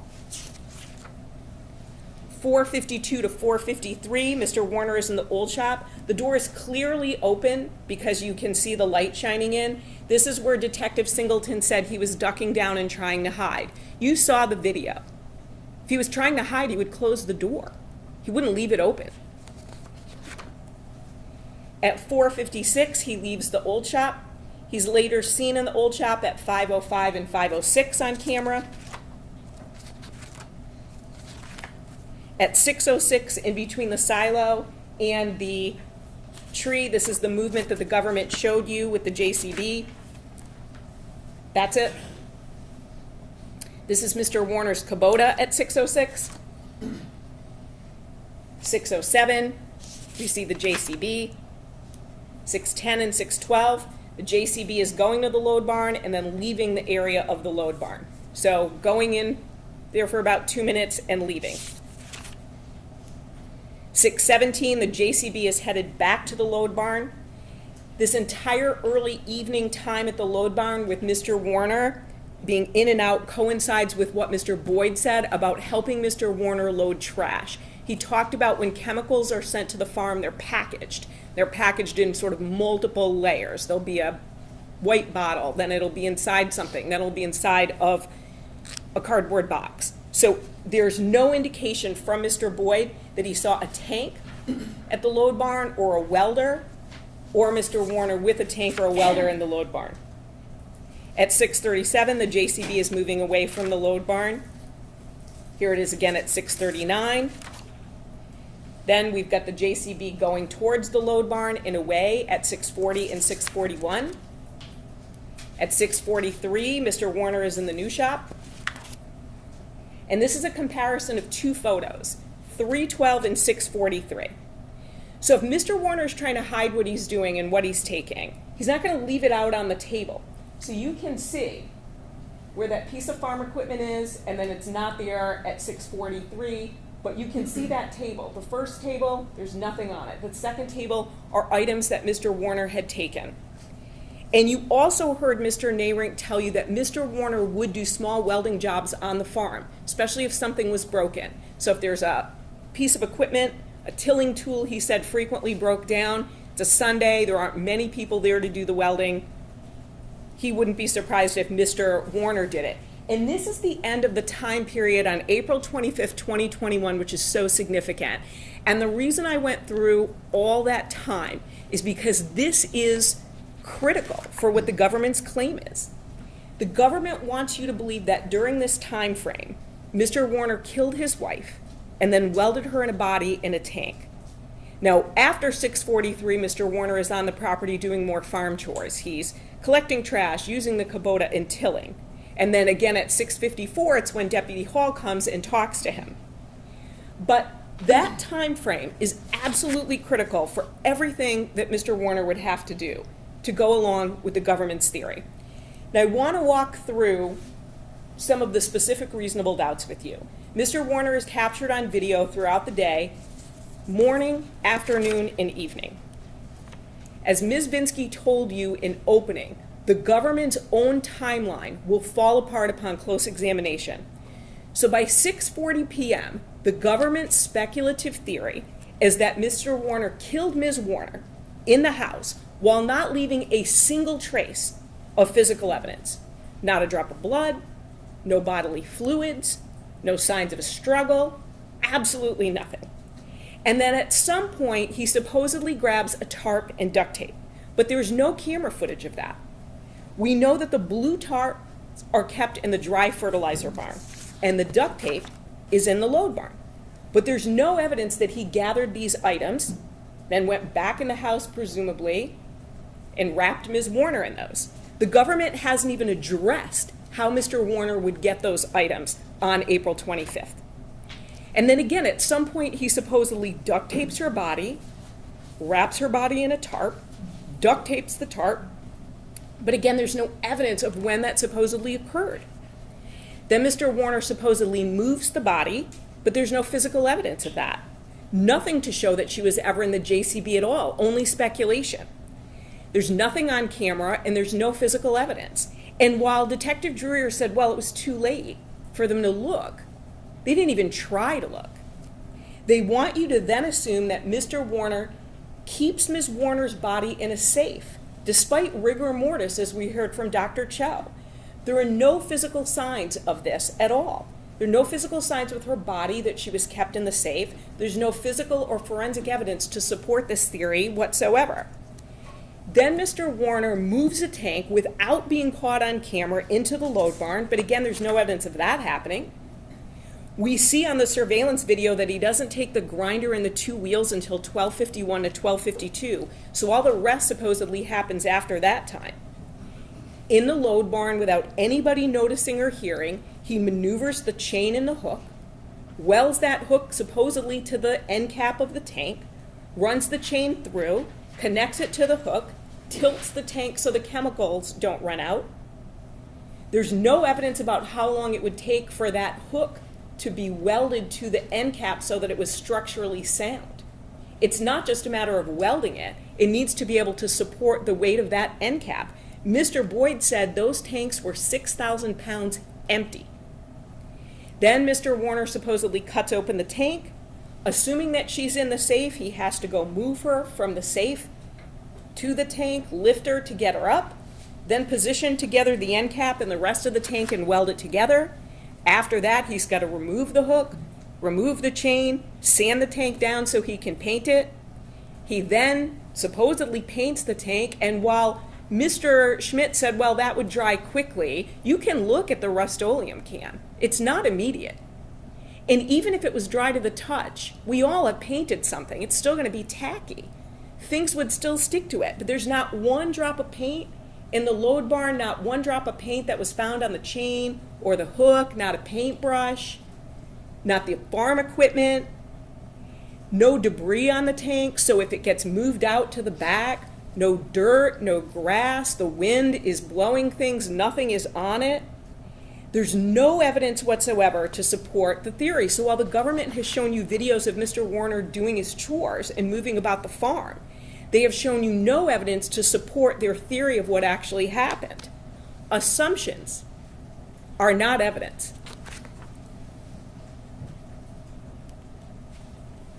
Now, as you know, as it relates to searches, there were extensive searches for Ms. Warner in her property. Over 3,000 acres were searched, and that's one search alone. Searches occurred for years. Land, water, homes, buildings, vehicle. They were thorough. They searched in multiple towns and cities. Mr. Warner continuously consented to these searches over the years. The police searched every piece of land that Mr. Warner owned, leased, rented, or was even associated with. They searched land and homes that belonged to family members and people he knew. They didn't find Ms. Warner or any of her missing items. The police also searched Paragon South. They searched both north and south. South is where the tanks are. Nothing out of the ordinary was seen. There were multiple searches involving dogs, both cadaver dogs and tracking dogs, at least 7. There was lots of discussion about cadaver and tracking dogs, but you know from your common sense, a tracking dog is meant to track. So once it gets a scent from an article of clothing or whatever it might be, it is meant to follow that scent. The person doesn't need to be right there, otherwise it wouldn't be a tracking dog. Ms. Warner and her belongings were not located by those dogs. We know that cadaver dogs can locate blood, bones, or tissue for years. They can also identify a tiny drop of blood, including as small as what comes out of an eyedropper. They can smell through cleaning agents, and they hit on nothing. Nothing on any of the vehicles, nothing in the house, nothing on the property, absolutely nothing. During the searches, Trooper Tafe entered the load barn or was looking right into it. He couldn't quite remember on April 27th, but he never mentioned the smell of ammonia or chemicals. One point about these searches is Dr. Cho and Detective Druyer said there was a strong chemical smell from the tank when the tank was opened. Dr. Cho said it was an overpowering ammonia odor that was not part of natural decomposition. Numerous witnesses also said that anhydrous ammonia had a very strong ammonia smell, but you had a trooper right out of the load barn or possibly in who noticed no smell, yet supposedly 2 days before Mr. Warner is cutting open this tank in that very enclosed area, there would be a smell if that tank had been cut open in an enclosed space. Mr. Boyd was in the load barn 2 to 3 times a week. He never mentioned a smell, not on April 25th and not after. Todd Nayrink met Mr. Warner at the load barn on April 25th. He didn't notice a smell. No one ever smelled anything out of the ordinary. Now, there was made, I think in the closing, they showed a snip of Mr. Warner talking about dogs in the load barn. The part that is omitted from that clip, but is in the video that you have as an exhibit, Exhibit 216, is Mr. Warner saying, the other thing I don't know about in the fertilizer barn, you got boots or something to put on them. He's not telling them that they can't go in. He's pointing out there are chemicals on the floor, so if the dogs go in, he didn't want it to get through their paws. If he's trying to prevent them from going into the load barn, he's not going to give them a solution as to how they can actually take the dogs in by putting boots on their feet. Numerous items of Ms. Warner's were missing and are still missing. Her phone, wallet, passport, driver's license, a purse, and go bag with items such as cosmetics and hair care items. These items, as you know, were never found despite numerous searches with ground-penetrating radar and metal detectors, things that would look for changes in temperature or excavation. In one multi-day, large-scale search alone, there were 130 police officers.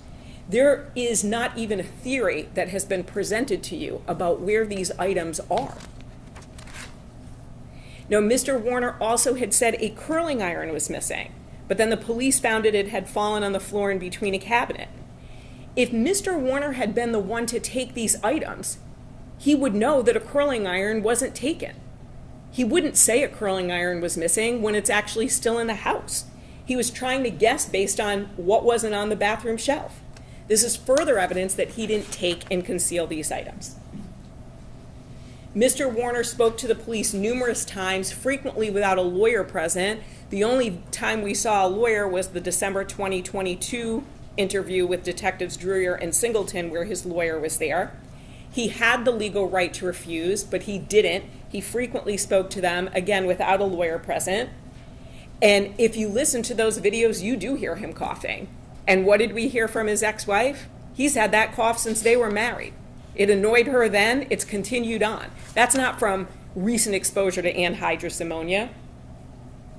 Despite what he says now, Detective Dreyer had to admit that previously he indicated that Mr. Warner's statements were fairly consistent about what occurred. And of course, details would change. You're being asked the same questions over and over again. We know that their daughter Angelina had spent Friday night at her older sister's, Ms. Million, and then Saturday night with Ms. Alexander. So it would be very easy to confuse those nights about what happened on one night or what happened on another. We've also seen multiple witnesses, including law enforcement, have to get their memory refreshed because they couldn't remember something. And we have even heard other witnesses say they didn't say something when they truly did. That happened with Ms. Warner's brother. He said adamantly he did not make a statement or he did not send a text message when he actually did and had to be shown that. So the fact that some details may change does not mean that Mr. Warner was not being truthful. But Mr. Warner was always adamant that he did not harm his wife in every interview. And he also offered ideas and suggestions about how to find Ms. Warner. In the May 3rd, 2021 interview alone, which is Exhibit 219, Mr. Warner speaks with Detective Greca about a phone number and license plate that could be relevant to where Ms. Warner was. He asks if he should call the insurance company to see if Ms. Warner checked herself in somewhere. He suggests that they come up with a list of names and go through Facebook to see if she's made contact with any of these people. He gives the detective names of Ms. Warner's friends and who to reach out to, and he asks Ms. Warner's best friend, Stephanie Vogel, if she knew of anyone who may have picked Ms. Warner up. And he does more, but he's not showboating. He's not trying to make a splash in the public. The government wants to present Mr. Warner as someone who did nothing, but that's not true. He tried to offer assistance in the background, and he tried to keep his daughter's life as stable as possible because her mother was missing. Now, in his private journal, which the police found in October of 2021, he goes further and he writes down ideas of where Ms. Warner may be, what aliases she might be using, ideas to try to find her. These are the private actions of a man who wants his wife to come home. He's not going to be journaling that if he knows where she is. And during that May interview, Detective Greca also talks about the importance of Mr. Warner taking his daughter to a soccer game in order to give her support and keep her life as stable as he could. That goes along with why he might not be participating in a search, because he's got a 9-year-old he's trying to take care of. In the interviews that you listened to, Mr. Warner also turned down theories offered by the police that he would have seized on if he was trying to misdirect them. For instance, Detective Greca talks about gambling. Mr. Warner said that's not Ms. Warner. He talks about suicide. Mr. Warner says, while she may have made some comments about that, he didn't think that was a real possibility. If he's trying to misdirect the police, he's going to send them down all different kinds of paths. And these are theories being offered by the police. And we heard a lot about Jamaica and Mexico. Mr. Warner is prompted by investigators to discuss Jamaica and Mexico numerous times, instead of Mr. Warner consistently bringing it up on his own. Now, in the December 2022 interview, at this point, his wife has been gone for over a year and a half. So it's probably pretty clear she's not just in the next town over, and it's very clear she's not at her son's. So of course he's trying to come up with any possibility of where she may be. And in that full interview, he doesn't say, oh, I think she's in the hills of Jamaica living with the cartel. He talks about why. She liked Jamaica. She made friends with the concierge. She liked the mansion. She thought it was beautiful there. Even Detective Drewer on the stand said that Mr. Warner seemed convinced that Ms. Warner was in Jamaica. Mr. Warner also told Detective Greca that if Ms. Warner left or was picked up by someone, there was not that big of a window for Ms. Warner to get out of the house. If he had harmed her, he wouldn't want to shorten this time frame. He would lengthen it. He would say, I heard the door close at 1 a.m., or I looked out the window and she was walking out at 2 a.m. He would lengthen the time that she was gone, not shorten it and say to the police, it's not a very long period of time for her to get out of the house. While he believed that Ms. Warner had left as she had done before, he also said that there were differences this time, and he was candid about that. The vehicles were there, she didn't take their daughter Angelina, she didn't notify anybody, and the ring was on his desk. He didn't have to say that, but he was frank about the differences. He also repeatedly said to both the police and others he wanted his wife back. Detective Greca said that Mr. Warner showed emotion during the interviews when talking about his wife. Throughout all the interviews, I don't know if you picked up on this, but Mr. Warner always refers to his wife in the present tense. She is a fixer. He doesn't say she was a fixer, which he would say if he knew she wasn't alive. He refers to her in the present tense. And Mr. Warner saying he doesn't want to get divorced doesn't mean he killed his wife. It means he loved his wife. They had been seeing a counselor, Craig, as you saw from the text message exchange and Detective Drewer said, which shows his willingness to work on issues with the marriage. And he was frank about the fact that they fought. Tensions could run high. He told the police that. He also wrote about this in his private journal. If the inference is, oh, well, this is staged, what he's writing about, why wouldn't he turn it over to the police? Why wouldn't he said, hey, I've been keeping a journal? The police find it in a vehicle in October of 2021. And in that, he talks about comments that Ms. Warner made and troubles that they have in their marriage, that Ms. Warner says that he's mean to her, that essentially he doesn't appreciate her. He wouldn't write that if he wanted the police to find it and think everything was fine in their marriage. He would try to present their marriage as being more peaceful. Now, we know that Ms. Warner had talked about ending her marriage for years. This was nothing new. We heard this from numerous people. In Exhibit 194, we see Ms. Warner telling Mr. Warner that unless he shows her more that he cares, she'll end the marriage the same way she did with her first husband. But we also know that her plans would change day to day according to her moods. Numerous people, including her brother, very emotionally talked about the fact that she'd love you one minute, dislike you the next, and then the next day give him a hug. Exhibit 198, you can see on March 4th that Ms. Warner is saying, fuck you, and that she's not going on vacation. And then the next day, March 5th, they're talking about regular things just like any other married couple.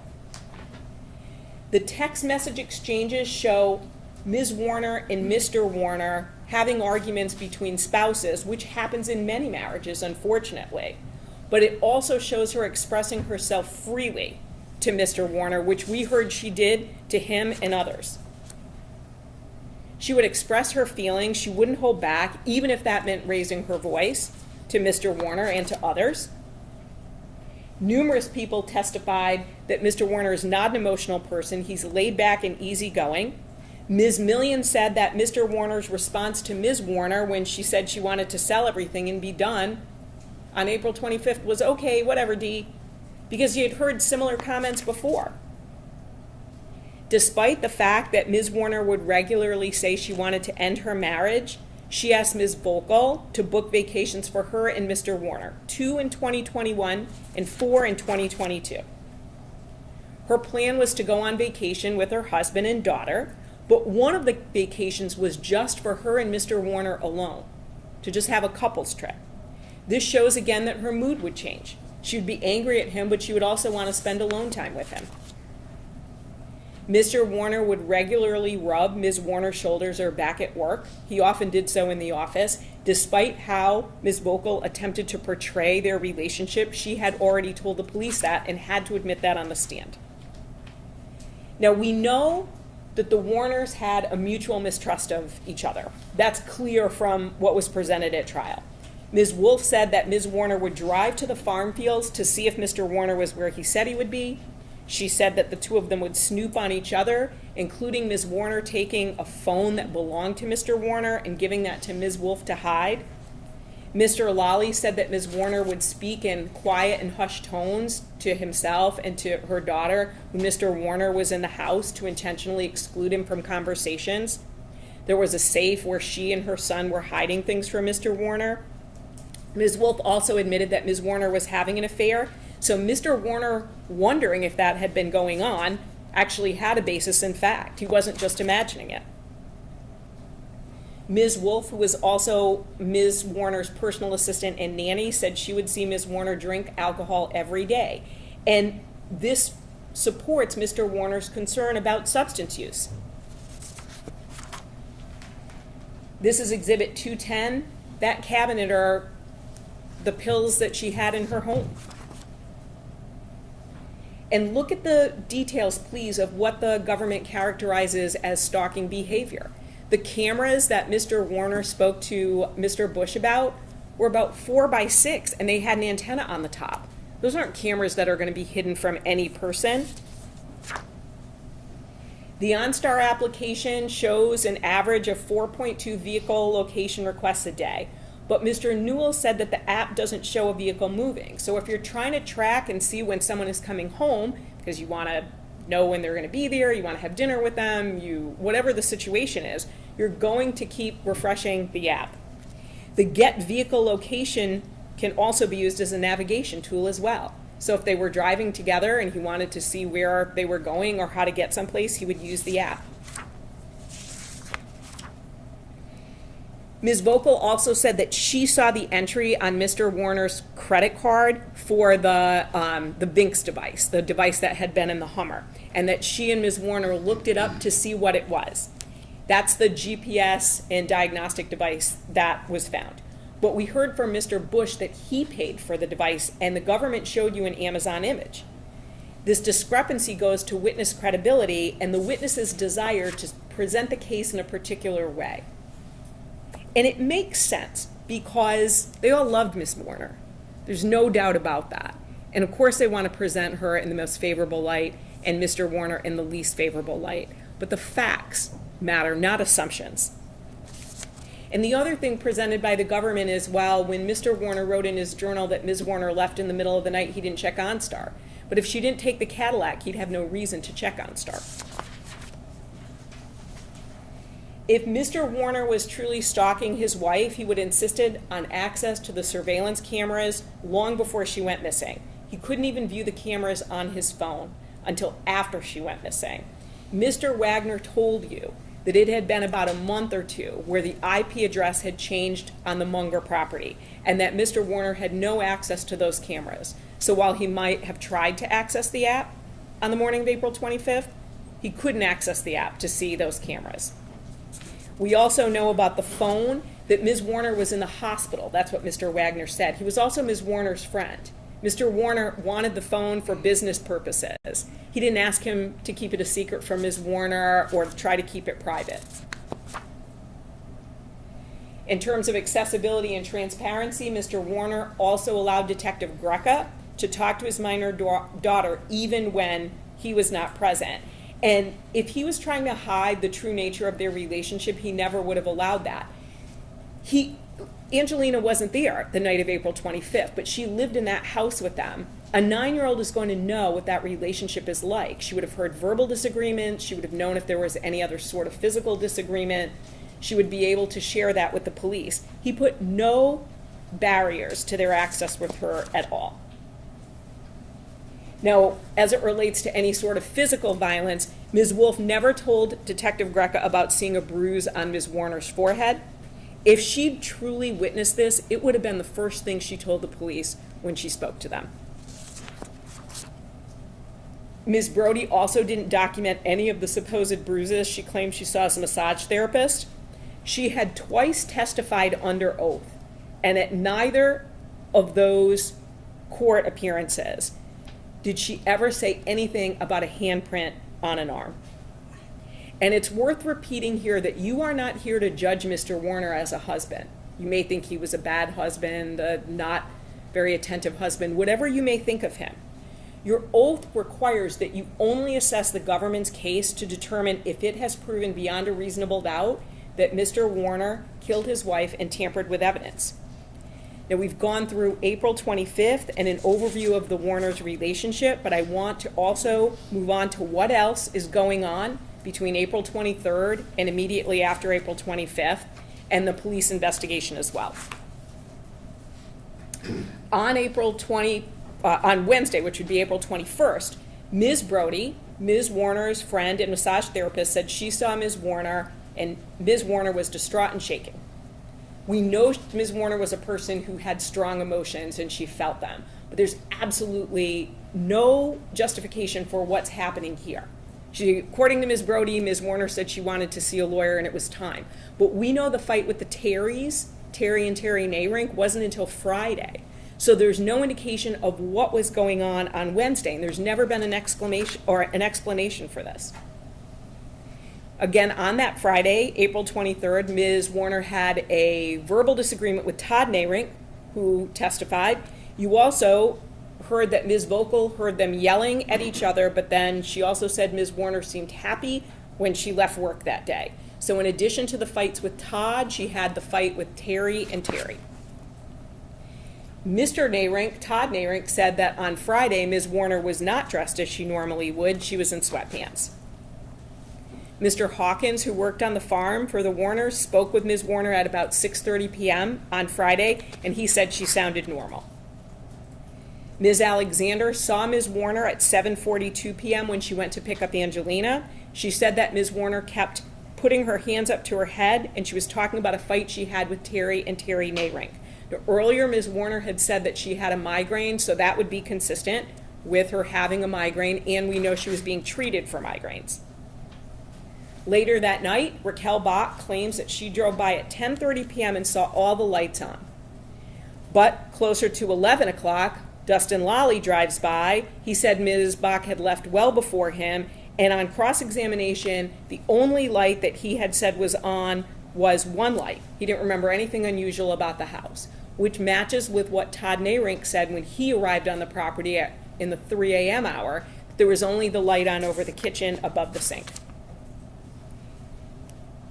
Now, on April 25th, 2021, the OnStar report shows that Mr. Warner's phone app accesses My Cadillac to get vehicle data and then supposedly hits unlock the doors at 7:08 a.m.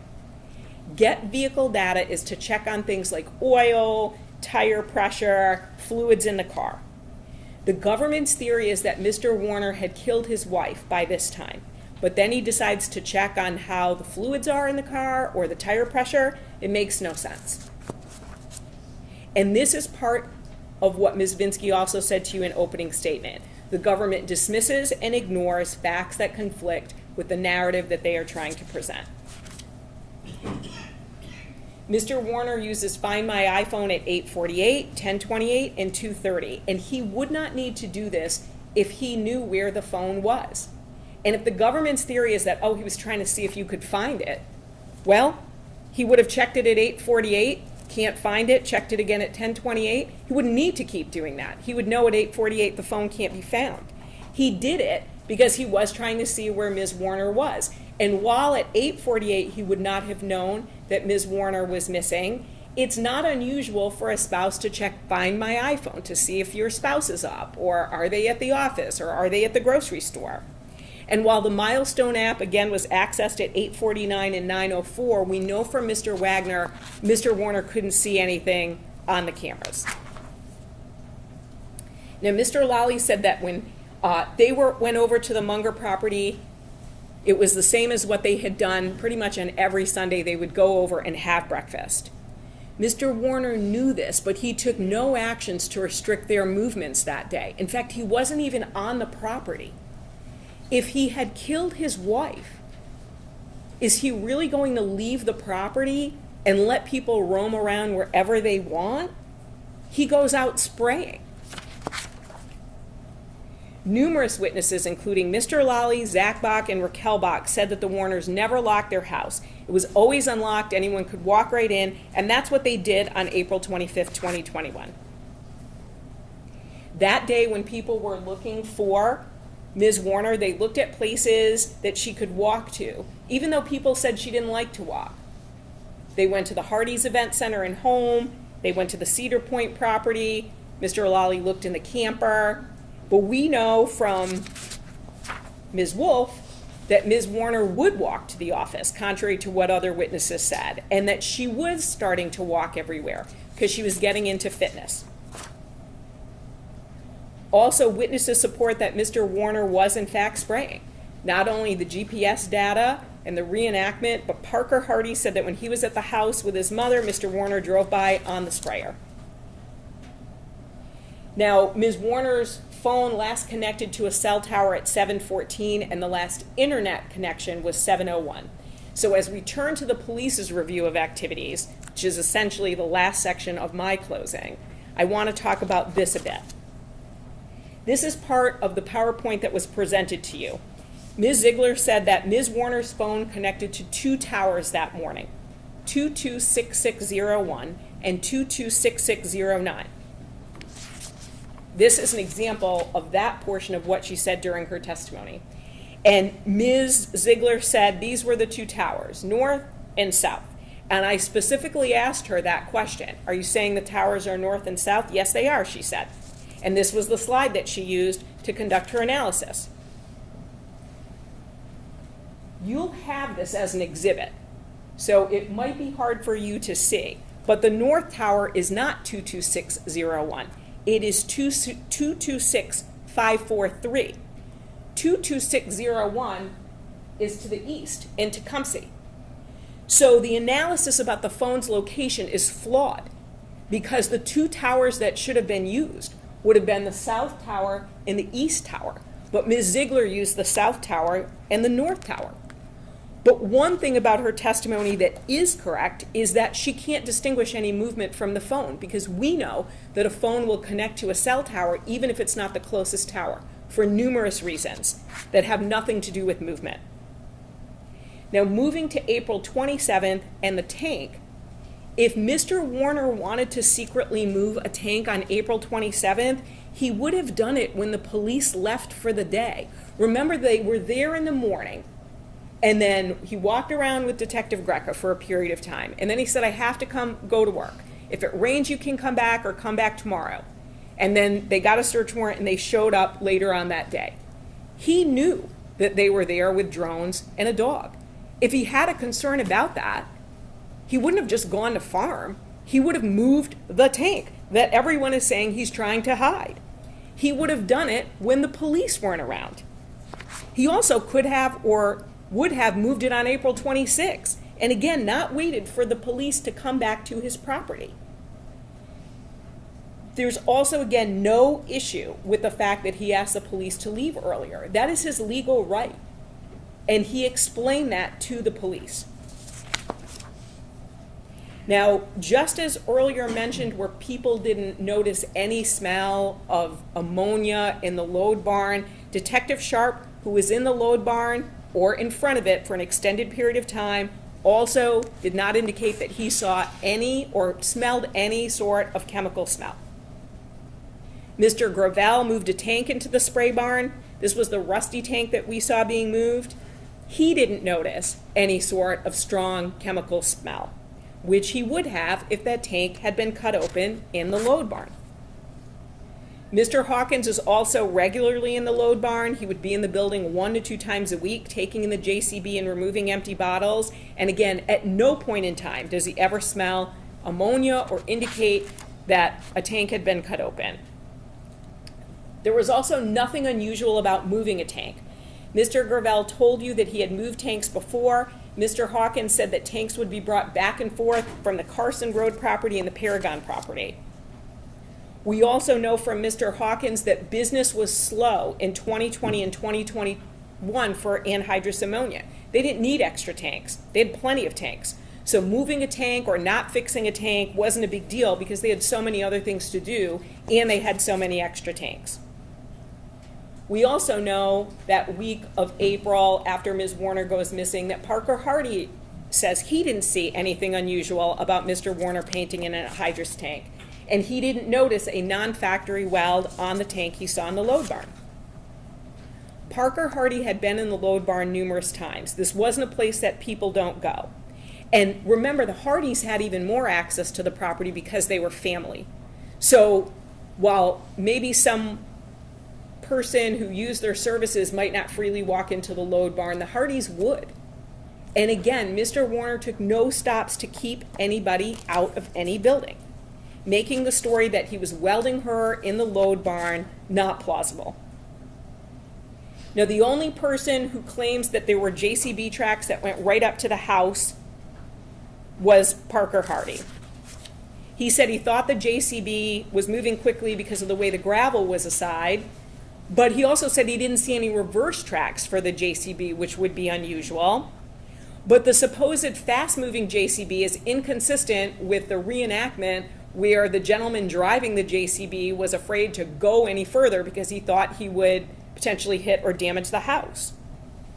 And the other thing, too, about this moving of the Hummer, if Mr. Warner wants to move the Hummer in order to park the JCB there, he doesn't have to put it in front of the office. Literally, all he has to do is back it up and move it one spot over. There'd be no reason for him to move it in front of the office.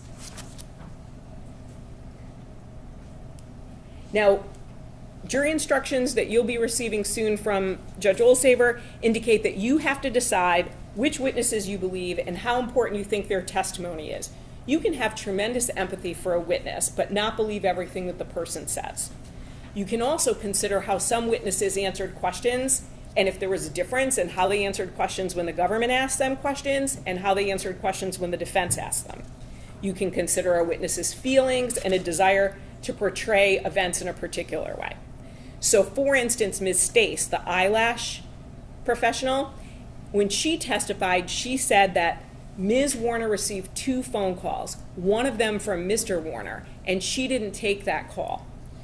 That would lead you to believe, if you were listening to that she did take the other call, but she was just intentionally not taking his call.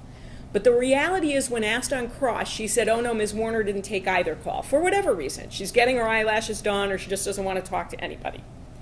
And even consider Detective Sharp when he testified. He said he knew Ms. Warner from prior police contact, which again would lead you to believe, boy, maybe he went out there because of a physical disagreement with Mr. Warner. It was only on cross-examination that Detective Sharp indicated that it had nothing to do with Mr. Warner. They weren't even together. It was solely related to Ms. Warner. Now, as it relates to Dr. Cho, please remember that he said he could not tell by the condition of Ms. Warner's body what the date of death was. He couldn't tell the date, the month, or the year. One of the things that the government has to prove is that these crimes were committed on or about April 25th, 2021.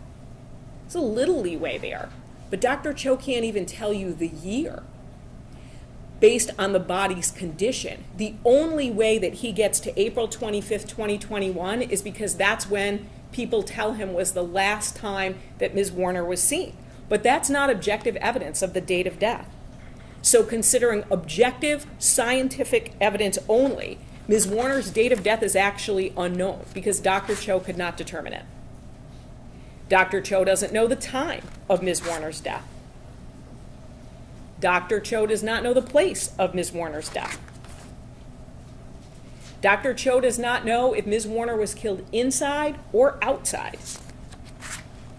Dr. Cho also does not know what caused the blunt force injuries. With strangulation, there can be a loss of bodily fluids, whether from the bladder or bowels. There was, again, no evidence of this found in the Warner home or on the Munger property or any property associated with Mr. Warner at all. With Ms. Warner's injuries, there could be external bleeding. There was no blood evidence found at all in the Warner home, on the Munger property, or on any property associated with Mr. Warner. And while the government wants to present her as wearing pajamas, remember Dr. Cho said it could be pajamas or a sweatsuit, and that she was also wearing underwear and earrings. Now, as it relates to body position, rigor mortis is the stiffening of muscles after death. Dr. Cho said rigor mortis sets in generally after a few hours, and it will last about 24 hours. If rigor mortis lapses, the body will remain in the same position that it would be in. Now, there again is no physical indication that Ms. Warner's body was manipulated in any way to get her in the safe. There's no indication she was folded up as Detective Drewer was when he did his reenactment. There's no physical evidence of that. It's a theory, but it's not backed up by any evidence. And the government has never said when this supposedly occurred on April 25th. And also note, Mr. Warner willingly opens the safe for the police. They say, listen, we have a warrant. You can either open these up or we're going to cut them open. And he's like, oh, that's all right. I'll open it up for you. Would he really do that if his wife had just been in the safe? Now, on the welding theory, Detective Drewer and his former partner, Detective Singleton, claimed that they had a welding theory as early as April 22, yet they never shared this with Lenawee County Sheriff's Detective Kevin Greca. And respectfully, this makes no sense whatsoever. They are literally looking for a missing woman. She has children and a family who want her to come home. They've got this theory, but, well, they don't want to step on any toes. It would be awkward. It would be impolite. You would present the theory. If Detective Greca didn't act on it, okay, that would be on him. But they wouldn't shut themselves down from even mentioning it if it truly had happened in April of 2022. And Detective Drewer is saying, well, we were concerned about a leak. That leak supposedly occurred in March of 2022 at that family meeting, which we'll get to in a minute. But the leak wasn't with the Lenawee County Sheriff's Department. The leak was with a federal law enforcement officer, a U.S. Marshal. So again, maybe you don't want to tell that Marshal, but you certainly would tell a Lenawee County investigator about your theory. They are actively working to find her. They are following up on psychic tips. Yet they're not willing to share, hey, we think she might be welded in a tank. As it relates to the tank, Mr. Schmidt examined that tank multiple times. It was only in his final meeting with the detective and an assistant prosecuting attorney that he suddenly thought that the weld on tank 34 may be similar to the weld seen on Detective Greca's body camera. The meeting was on February 9th, 2026. Trial had started. And then only then did Mr. Schmidt change his opinion. At a meeting on September 24th, 2024, he was shown an enhanced image from April 27, 2021. And he could not make a comparison about the weld in the photograph and the weld that he had viewed personally. Mr. Schmidt also admitted that cutting the tank would be faster with the plasma cutter, which was right next to the welder on the Munger property. And the purpose of a plasma cutter is to cut through metal. Again, Mr. Warner is shown with 2 grinder wheels, but Mr. Schmidt said it would take 6 to 8 wheels to cut the tank open. Mr. Schmidt also said that cutting with an abrasive wheel would be loud. You would have to wear protective hearing. Anyone could have easily heard Mr. Warner if he was cutting and then welding that tank. But nobody did, even though there were people on the farm. Now, no one can match the hook or the chain that was supposedly attached to the tank and used to lift it up. It's just speculation that this even happened. It's the same with the forklift claim. There's no evidence that it actually happened. And this, again, Mr. Schmidt only came up with in January 2026. When trial was starting at the end of the month. Suddenly he's got a theory about a hook and a chain. It's the same with the welding machine. Mr. Schmidt can't say that that welding machine was used to make that weld, and he can't match a weld to a particular person. He also can't say how many machines exist that you could do that with, that would fit the parameters. Mr. Schmidt also didn't use a student to come up with his time estimates. And that's what he should have done. He has over 20 years of experience as a welder. He is an instructor on welding. Of course, he would be able to go significantly faster than a regular person. But even with what he said, the welding timeline doesn't fit with Mr. Warner's actions on April 25th. The tank circumference is 128 inches, and that steel is thick. Even if we use Mr. Schmidt's calculations, he said to cut the cap off, it would be about 2.5 inches per minute. This is, for him, 51.2 minutes with the grinder. And then high spots would need to be ground down. That's about 5 minutes. The hook would need to be welded on. Again, no time was given for how long it would take for that to be structurally sound to support that end cap of that 6,000-pound tank. Then the chain would need to be looped through the forklift. The two pieces need to be lined up and matched once it's time to weld. The weld itself time, 22 to 35.5 minutes with additional time for 11 stops and starts and moving up and down a ladder on the floor to get underneath the tank. Mr. Warner isn't in the load barn for that length of time to get all of this done. Maybe Mr. Schmidt can do it, but he couldn't. And then painting. And then the government wants you to believe that after killing his wife and concealing her body and doing all this, he's just out and about doing his farm chores as if nothing is going on and then just taking a break to go and conceal evidence. We also know that chemicals on the farm also cause burns on the skin. Mr. Hawkins told you that, as well as Mr. Boyd, who actually has had that happen. He said chemical burns can cause your arm to be red and very itchy. If Mr. Warner was welding, he could have easily, and wanted to hide it, he could have easily put on a long sleeve shirt. And if he's trying to hide welding burns because he just welded his wife up in a tank, he would have put on a long sleeve shirt so no one would have ever seen that. He doesn't do that because he's not hiding anything. For the paint analysis, all that can be said is that the paint may have come from paint that was taken in 2024. 3 years later, over. Or it may not have come from paint that was taken in 2024, over 3 years later. It was also a level 3 association, and there are 5 different levels. In part, a level 3 association states because other items have been manufactured that would also be indistinguishable from the submitted evidence, an individual source cannot be determined. Ms. Pontke told us that paint is mass-produced, and an individual source in this case cannot be identified. She can't even tell us the manufacturer of the paint. There is no way of knowing how many similar paint cans would be similar to that used on tank 34. And she said that the paint here, Rust-Oleum, is a common paint. There's also, again, no evidence about when the paint was purchased. And that's the same for the duct tape and the tarp. Detective Dreyer said it's not surprising that these items would be found on a farm. It's also the same for the stickers. No one knows when those stickers were purchased. And we know that the drawers and the building doors on the farm were unlocked. The 2 tank samples were similar to 2 different paint cans. Think about that logically. Someone is painting from one can, and then for a reason that no one knows about, they decide to stop with that can, it's not empty, and use another can of paint to finish. The fact that it relates and is consistent with 2 paint cans means it could be consistent with 1 million or more. We just don't know because there's no way to know. Now, while Ms. Pontke took the paint samples, she also said that the stickers on the tank were peeling back. The supposed middle fingerprint from the back of the label on the outside of the tank is from the non-repair weld. It's the other side, and that's relevant.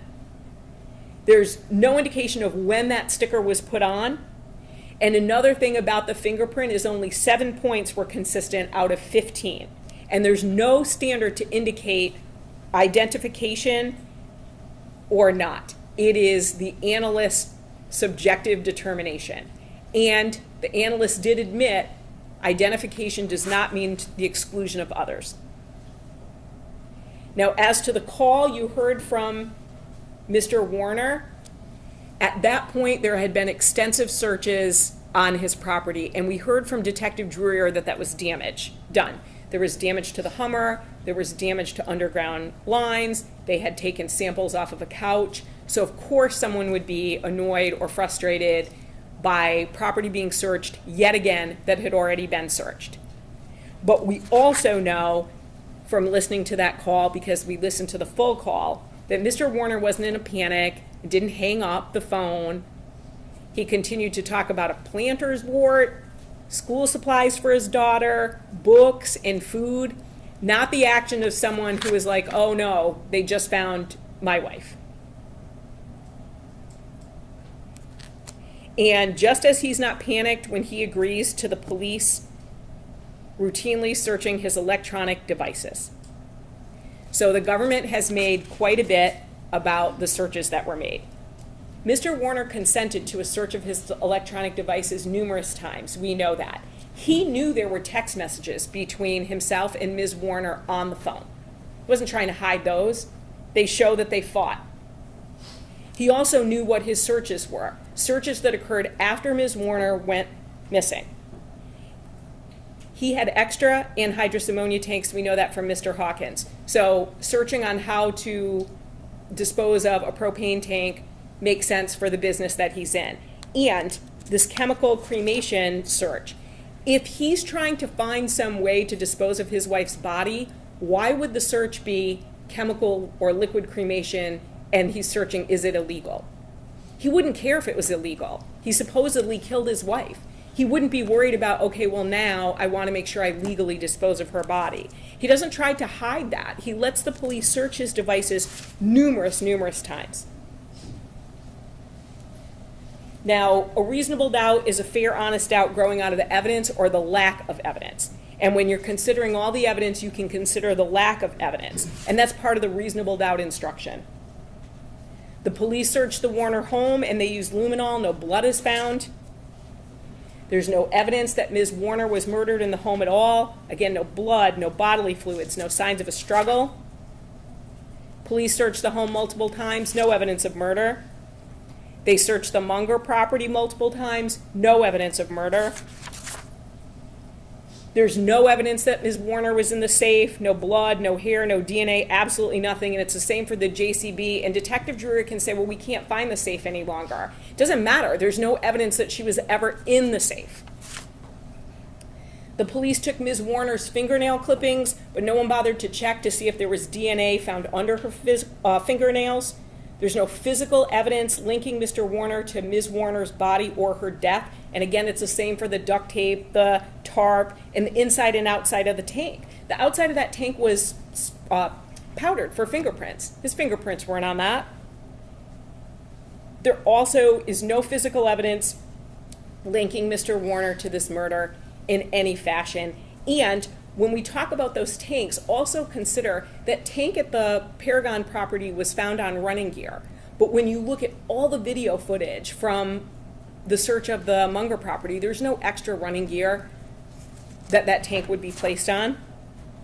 The tank, the tag on the tank, the police take no steps to determine if it's Mr. Warner's handwriting. They want you to do a sort of line-by-line comparison yourself, but no expert has ever taken a look at it. You can also consider other things that the police didn't do. Now, the Hardy farm is right next to the Warner farm. They only searched that farm years later and only because of consent searches. Now, is anyone saying that Greg Hardy or a member of the Hardy family harmed Ms. Warner? No, absolutely not. I want to be clear on that. But what we are saying is that Mr. Hardy did engage in some unusual conduct, as we heard from Detective Dreyer, which I will get into. They should have at least looked into that to rule someone out. And I say that because the only person they appear to have ruled out is Ms. Warner's affair partner. They should have followed every lead, but they started this investigation with blinders as it related to Mr. Warner. We know that Mr. Hardy claimed to the media that he told the police about a particular tank to look in to find his sister. Now again, he didn't say tank 34, but he said, I want you to look for a particular tank. And Detective Dreyer said, no, that didn't happen. That was not true. So they should have at least looked into that further to say, like, why on earth is he saying that? He said he was getting insider information from a federal law enforcement officer. He and his private investigator who he was working with, Billy Little, and a podcaster called Detective Dreyer and Detective Greca out of a family meeting. And what's the reason for that? They wanted the police to pretend that Mr. Hardy was giving them his phone for a download, but really he wasn't. So he wanted this like false narrative of that he was engaging in this. But Detective Greca and Detective Dreyer refused to go along with that lie. He also revoked consent to listen to interviews that had been conducted. And he expressed concern about liability if there isn't a conviction against Mr. Warner. Now again, they should follow every lead to rule people out. It doesn't mean that anybody was involved. So it doesn't mean that the affair partner was involved, Mr. Hardy was involved, another third party. Doesn't mean that Terry Nayrink, Todd Nayrink, none of that, right? But those are individuals who should have at least been looked at and looked at thoroughly, because when people are engaging in suspicious behavior, you should look into them to do a thorough investigation. Finally, this is the burden of proof chart that visualizes essentially how high that beyond a reasonable doubt burden is. It's not whether you think someone is probably guilty, likely guilty, there's clear and convincing evidence of guilt. That's not the standard. It is whether the government has proven the case beyond a reasonable doubt. And I've shown you multiple reasonable doubts this afternoon, and you likely have more that you will come up with as you deliberate.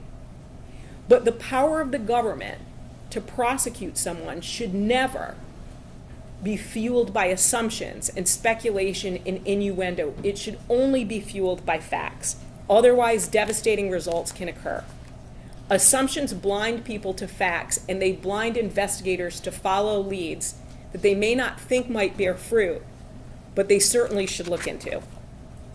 Despite the lack of objective, scientific, and forensic evidence, Mr. Warner sits here charged with multiple serious felonies.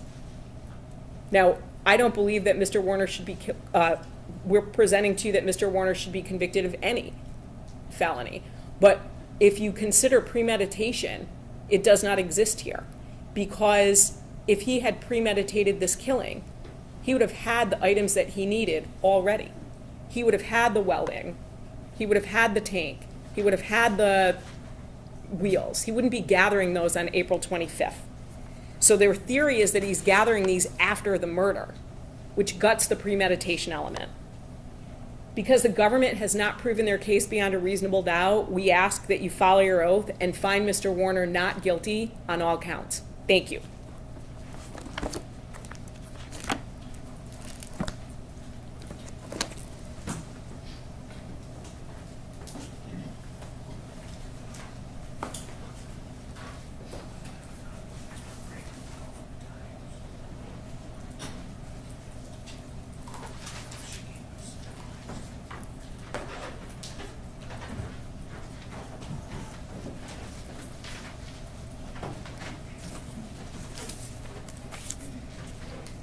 All of the surveillance footage, we're going to give you all of that so you can look at that. We presented a couple of clips of those. They've presented some photographs of times. With everything that's been presented, he still has enough time. The 126 to 146 that we discussed, that full 20 minutes, that he was in the spray barn during that time. 341 to 429, they show a picture of potentially some farm implement out in a field and says he's the only one that could have been out there doing that. There was nothing to suggest that he was the only one that could have been out there doing that. We know Jaron was on the farm. We also know, based on their own witness testimony, Todd Nayrink, that he was at the office, left the office when a little before the kids did. He goes out, does whatever he's doing, and he goes and meets Todd at the defendant at the spray barn. He says, I didn't go in the spray barn, but that's where Dale was. He didn't say he was out in the field planting or plowing or doing any of that. He was out at the spray barn. So again, we have that amount of time. in the spray barn. 5:07 to 6:06. Again, he's clearly in there for that hour of time. There's additional time that he's in there that is, 5-10 minutes here and there. Granted, that's not a lot of time together, but you don't have to cut off the end cap all at one time. You can cut off 5 minutes here, 5 minutes there, but he has more than ample time to get this done.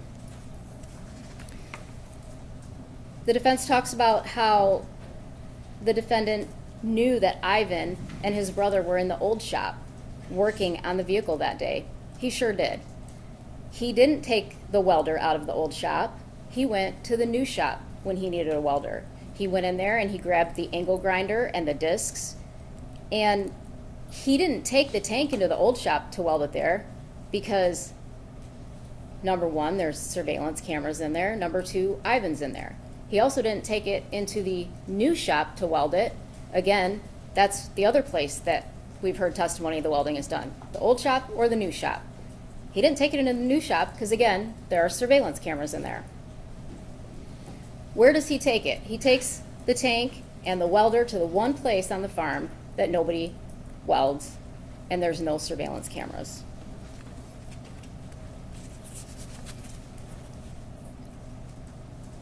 There's been an argument that the defendant takes no action to hide what he's doing on the farm that day. He is welding in the spray barn where you don't weld. Well, he could have been fixing this or he could have been doing that. Then why not weld where the welders are? He was absolutely hiding what he was welding when he took that to the spray barn.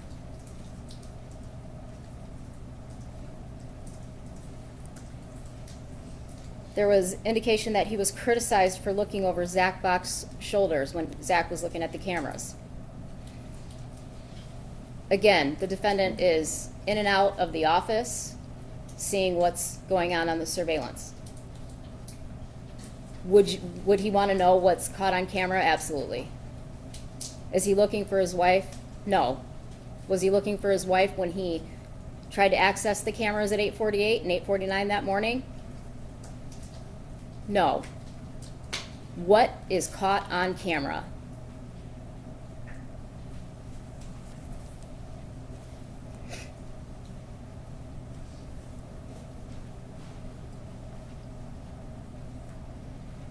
Between 2:18 and 2:46, the sprayer moves from the front of the office and gets parked in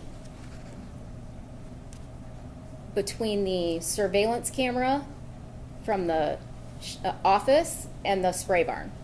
So if you'll remember, he leaves the property, he's back by 2:18, he parks in front of the office, he goes in, talks to the kids, looks over their shoulder some more, and goes and moves the sprayer and parks it in front of that camera.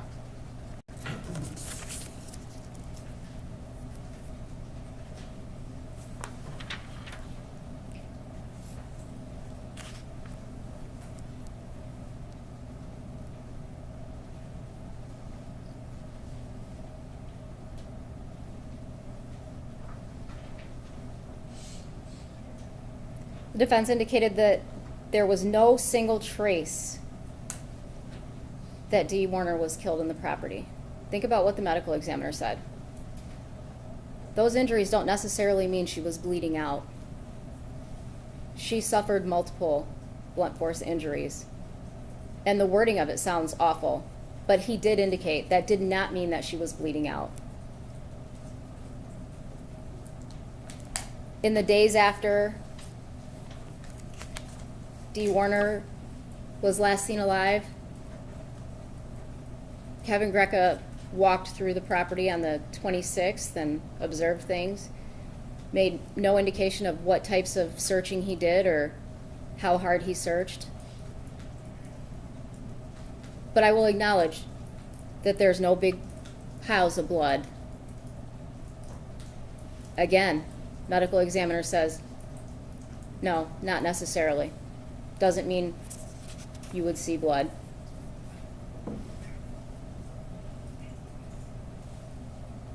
The medical examiner cannot determine the exact date of death or the time of death.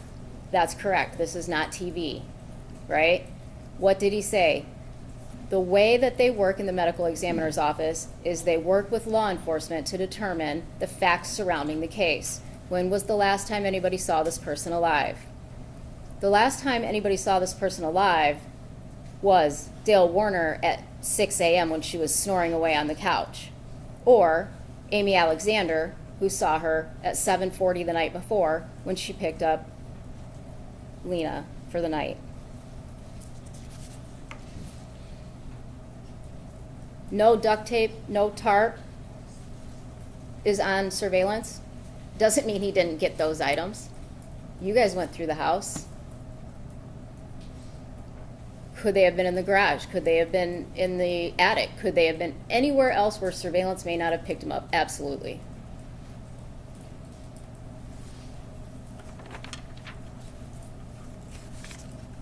He was in the spray barn while her kids were in the office. Again,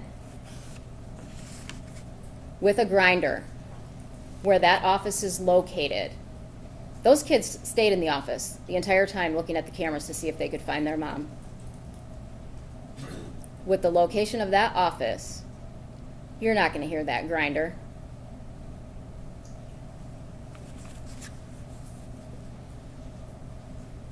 The paint. Justin Schmidt testified that the welding fairly quickly after you weld that, you could paint it. But he indicated the only spot that he saw that had paint on it in that photograph was that strip right around the weld, which is consistent with the paint expert who said you have layers of paint and then you have one additional layer of paint that's just under that weld, and that's the only spot on that tank that had that additional layer of paint.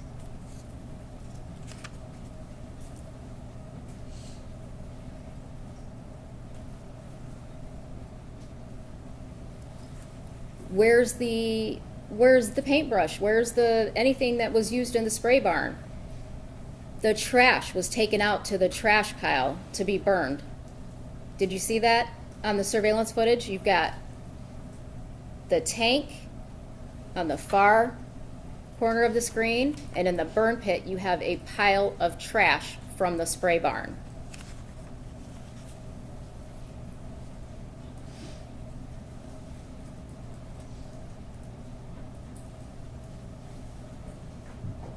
He continuously consented to searching all of his land again. Sure, come search. Not here, not now. You can search anywhere you want, but you can't search here. You have a right to say you don't want somebody to search. But when they come back later with a search warrant to search your property, and you come back onto the property and remove an item that is similar to the tank that her body is found in, again, a very unique tank, and you have come back to the property while the police are there searching. The dogs are 20 minutes out, and you're 18 minutes, you're back, and you're moving that tank, and then you're gone again.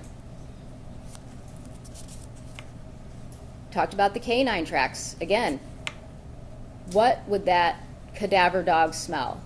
Nothing. She's in the tank by the 25th at 6:39 p.m. So all the searches, all the canine tracks that didn't locate her, they were never going to locate her.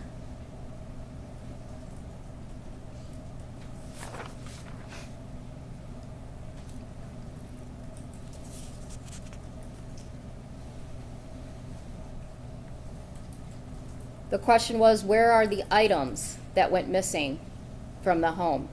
The go bag, the purse, the phone, the wallet. Between Munger and Brooklyn, there's an awful lot of property. I don't have those phones, those go bags. I don't have anything. We were never able to recover any of those items. Again, your article search dog, the canine officer, said, what do you say about finding those items? If they're outside in the elements, maybe 24 hours. When was the first search that they did of those properties. Not within 24 hours.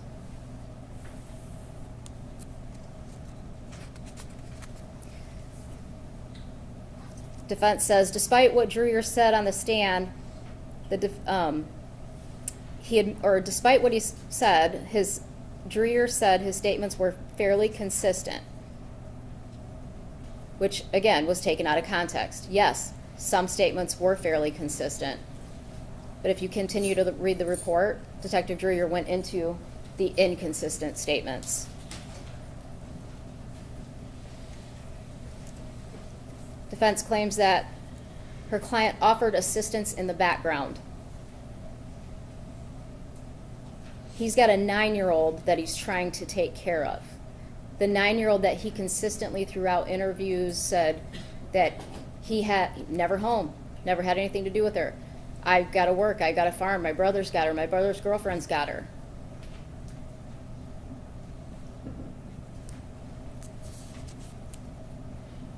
What about Greg Hardy and some of the things he did? You mean like offering a reward for the return of his sister? Putting together all the search parties that walked out and looked for her? This defendant didn't go out looking for her.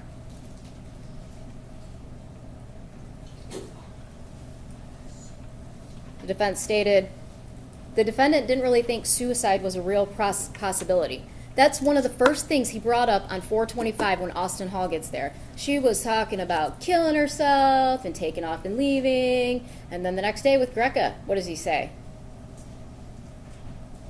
Yeah, my wife's depressed. 427, she's suicidal. She tried to kill herself once. 3 times throughout the course of our marriage. He is the one that brought that up first. He had to be prompted to talk about Mexico and Jamaica. Detective Dreyer explained why he asked that question, because throughout the course of this entire investigation, while his wife has been gone, he said numerous times, I'm 100% she's in Mexico or Jamaica. And it's because she thought it was beautiful there. The cartel. She's living with the cartel. Again, does it make sense that Dee Warner's getting on a $10 boat ride?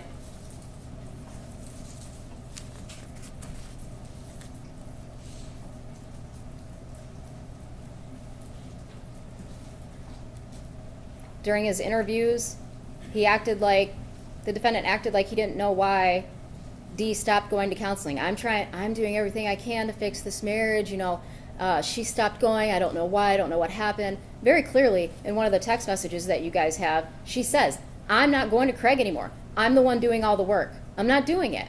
I'm not doing it.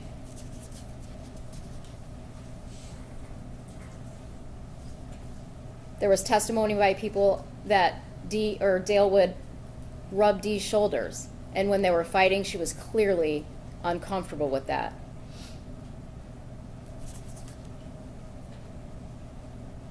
The Vinx device, that's going to be the tracker that Brian Bush testified about, that Stephanie Vocal testified about, and the defendant himself gave numerous statements about. Danielle Vanden Heuvel, the expert, the phone data expert, testified that that app was actually purchased by Dale Warner's device, but not downloaded. So he did purchase and not download. Brian Bush,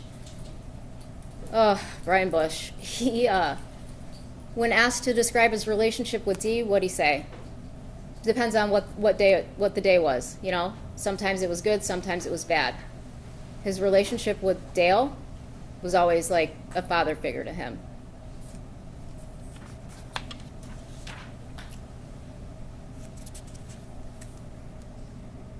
There was a suggestion that the defendant didn't check OnStar when she was sneaking out because she didn't drive the Cadillac.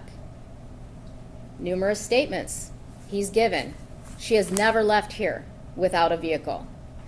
And he wasn't allowing her to drive the Hummer because it took up too much gas, and the only place that she could drive it was out to the field to bring him food. Again, never brought that up to the police as a concern. My wife's been sneaking out. I don't know where she's been going.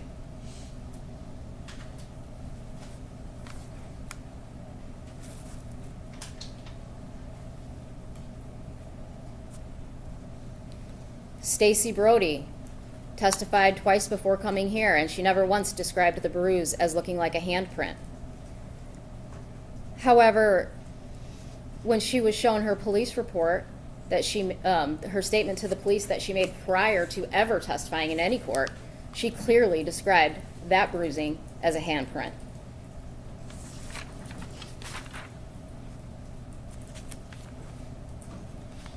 The 23rd, when Todd says he's in the office and he gets into it with Dee and sees her in sweatpants, Stephanie was there too.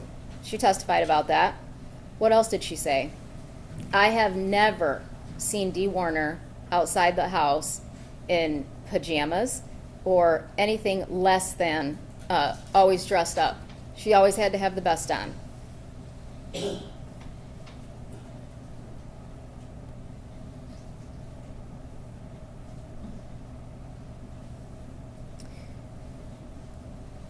The defendant was checking her phone location that morning.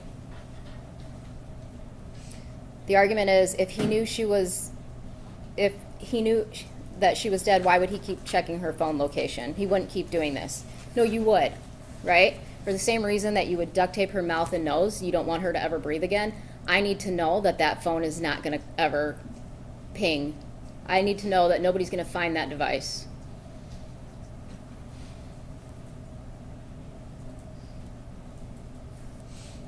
They talked about people roaming all over the property, yet we've heard Ivan Boyd and his brother were in the old shop.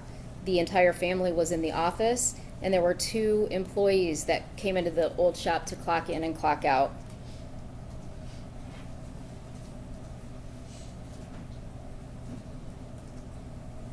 They brought up Maddie's testimony that Dee would sometimes walk to the office. She had no socks and shoes on. Again, you've been on the property. You've heard the description of Dee Warner. She has never left her house in her pajamas and wouldn't be walking down to the shop without her socks or shoes on.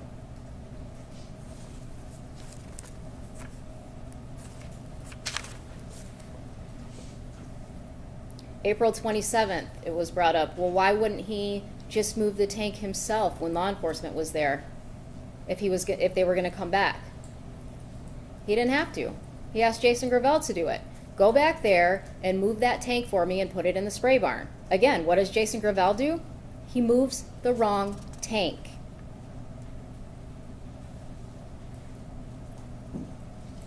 He did testify that it wasn't uncommon for him to move tanks, but what else did he say? That was the only time that the defendant has ever called me and asked me to put a tank inside the spray barn. The only time.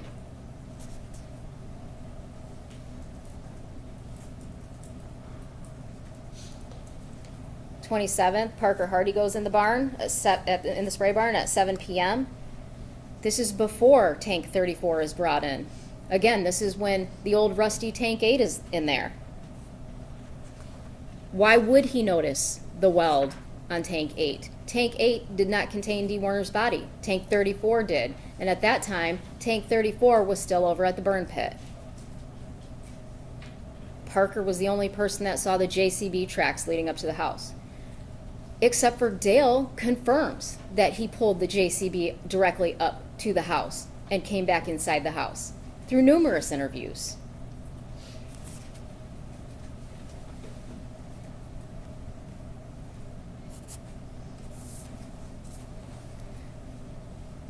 Again, Dr. Cho, the date of death, he testified he was not concerned at all that the date of death would be 4/25/2021. I said, her body was kind of in pretty well preserved, doctor. Are you concerned about that? What do you say? No, there's no oxygen getting in that tank.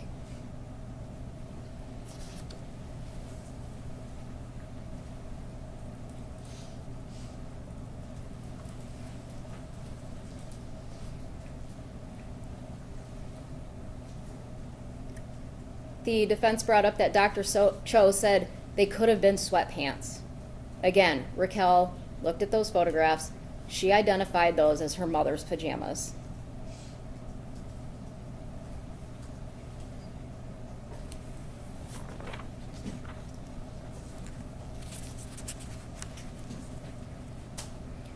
Justin testified that cutting that end of that tank off would have been faster with a plasma cutter. Sure, of course. Why would you use that? Why wouldn't you use the plasma cutter? Well, what else did he say? If you want to weld it back together, it makes sense to use an abrasive cutting wheel. You don't use a plasma cutter if you plan to put that item back together. They can't match the chain or hook.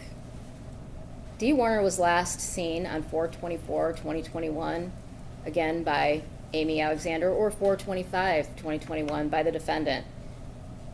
And her body was not discovered until August 2024.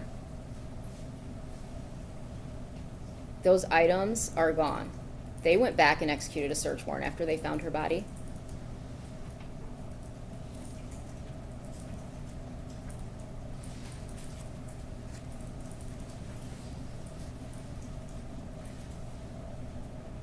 The defendant says chemicals can cause burns.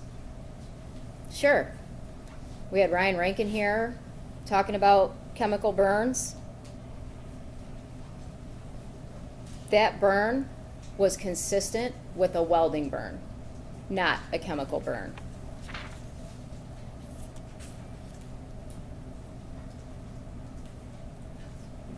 The fingerprints. The defense says the stickers were peeled off the tank when the paint analyst went to get paint scrapings. Who cares? The person who, the fingerprint analyst, was the first person to do anything with that tank. She came to Northville, dusted the tank, pulled the stickers off, so the stickers are going to be off before the paint analyst came and did her portion. So of course those stickers are going to be off.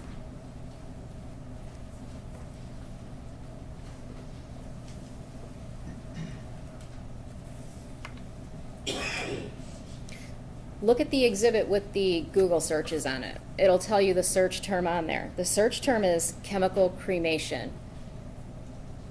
The items that were clicked were, why is it illegal? Chemical cremation, why is it illegal? There's no suggestion that he typed in why is it illegal. Go to that particular document and look what's in there. Chemical cremation. Where does he go? You know, when you type in something in Google and then you go down and pick the one you want and you click on that and read it, that's what that document is.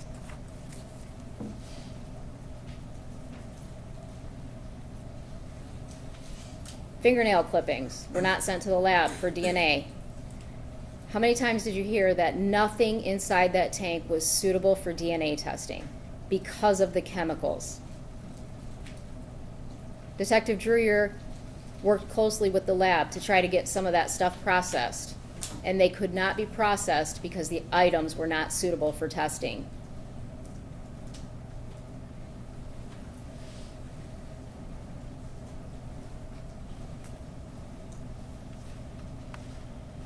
We didn't bring an expert in to tell you that the writing on the tag is the defendant's. I mean, look at the writing yourself. You've got plenty of documents. You're going to be able to come to your own conclusion on that.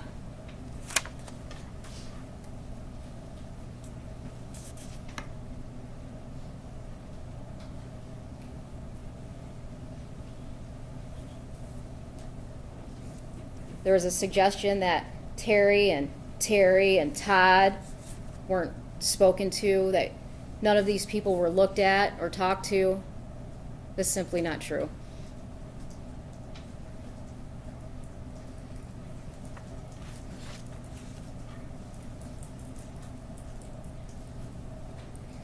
And finally, the defense indicates that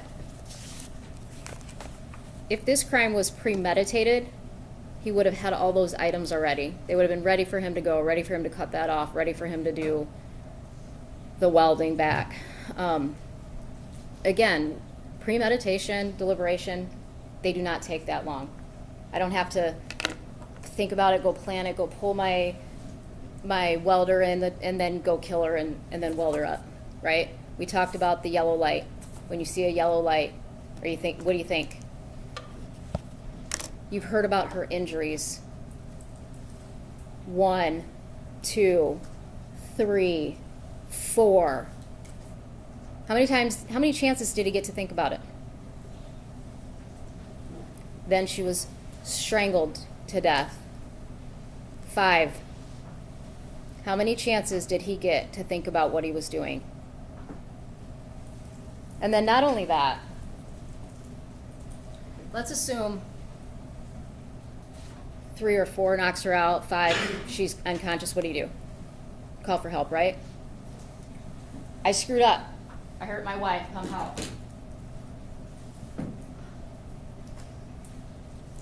This defendant duct taped her mouth and her nose so that she could not breathe again. Those were all conscious decisions. 1, 2, 3, 4. Every one of them. You will have the surveillance footage. You will have every piece of evidence that's been presented. Anything you want to look into further, please look at it. Ask for it. We want you to look at it. We want you to return a verdict of guilty first-degree murder and tampering with evidence.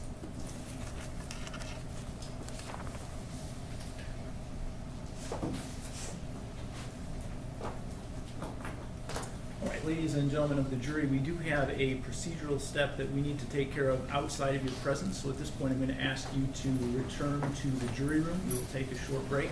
We'll come back. I'll give you the final instruction.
6, 1.8, 1.9, 2.1, 2.2, 2.3, 2.4, 16.24, 16.01, 16.05, 16.21, 37.11, 3.10, 4.09, 4.16, 2.5, 2.6, 2.7, 2.8, 2.9, 2.10, 2.11, 2.12, 2.13, 2.14, 2.15, 2.16, 2.19, 2.20, 2.25, 2.26, 2.27, and 2.28. 2.17 was the publicity instruction, and the final instructions will be 3.1, 3.2, 3.5, 3.14, 3.15, 3.16, 4.3, 3.6, 4.05, 5.2, 5.3, 5.10, 5.11, 5.11A, 3.03, 4.01, 3.20, 16.01, 16.05, 16.21, 37.11, 3.10, 4.09, 4.16, 3.13, and 3.11.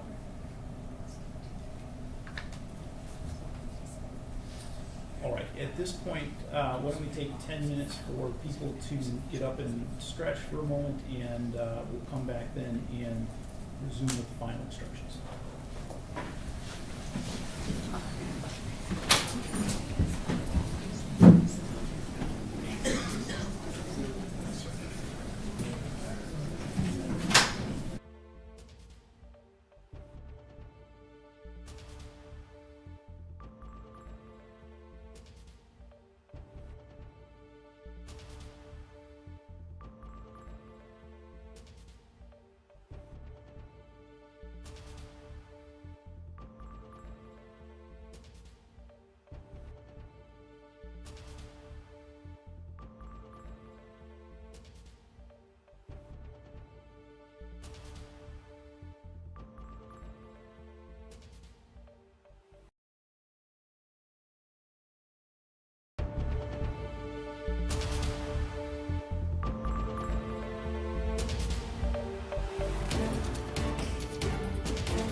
Mhm.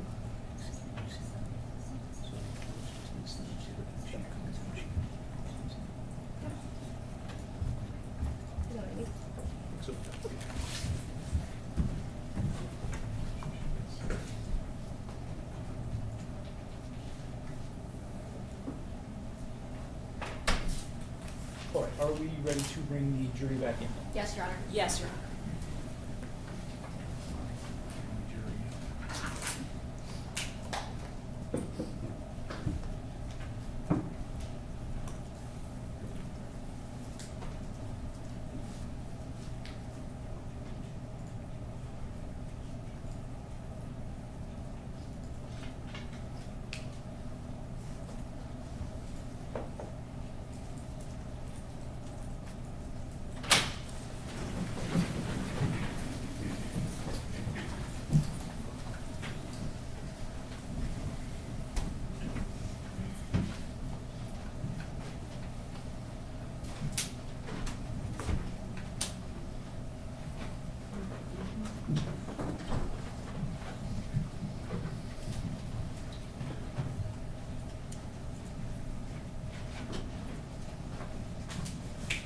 You may be seated.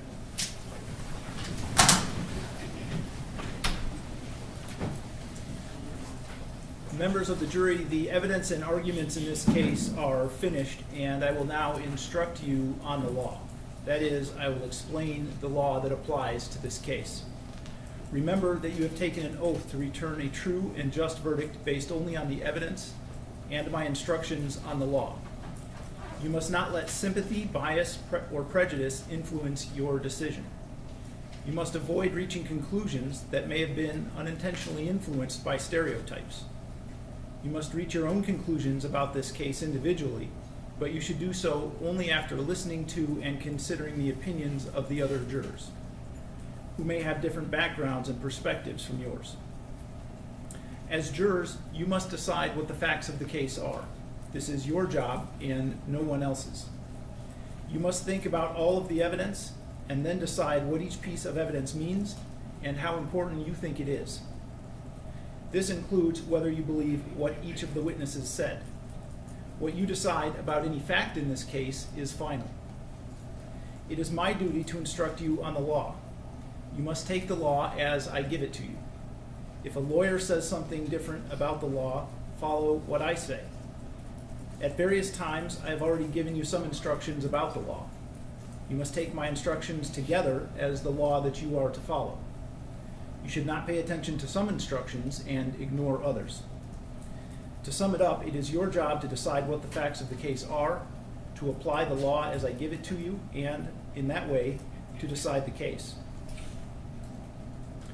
A person accused of a crime is presumed to be innocent.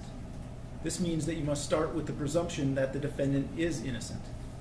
This presumption continues throughout the trial and entitles the defendant to a verdict of not guilty unless you are satisfied beyond a reasonable doubt that he is guilty. Each crime is made up of parts called elements. The prosecutor must prove each element of the crime beyond a reasonable doubt. The defendant is not required to prove his innocence or to do anything. If you find that the prosecutor has not proven every element beyond a reasonable doubt, then you must find the defendant not guilty. Proof beyond a reasonable doubt is proof that leaves you firmly convinced of the defendant's guilt. A reasonable doubt is a fair, honest doubt growing out of the evidence or the lack of evidence. It is not merely an imaginary or possible doubt, but a doubt that is based on reason and common sense. A reasonable doubt is just that, a doubt that is reasonable after a careful and considered examination of the facts and circumstances of this case. When you discuss the case and decide on your verdict, you may only consider the evidence that has been properly admitted in this case. Therefore, it is important for you to understand what is evidence and what is not evidence. Evidence includes only the sworn testimony of witnesses, the exhibits admitted into evidence, and anything else I told you to consider as evidence. Many things are not evidence, and you must be careful not to consider them as such. I will now describe some things that are not evidence. The fact that the defendant is charged with a crime and is on trial is not evidence. Likewise, the fact that he is charged with more than one crime is not evidence. The lawyer's statements and arguments are not evidence. They are only meant to help you understand the evidence and each side's legal theories. You should only accept things that the lawyers say that are supported by the evidence or by your own common sense and general knowledge. The lawyer's questions to the witnesses, your questions to the witnesses, and my questions to the witnesses are also not evidence. You should consider these questions only as they give meaning to the witnesses' answers. My comments, rulings, questions, and instructions are also not evidence. It is my duty to see that the trial is conducted according to the law and to tell you the law that applies to the case. However, when I make a comment or give an instruction, I am not trying to influence your vote or express a personal opinion about the case. If you believe that I have an opinion about how you should decide the case, you must pay no attention to that opinion. You are the only judges of the facts, and you should decide this case from the evidence. At times during the trial, I have excluded evidence that was offered or stricken testimony that was heard.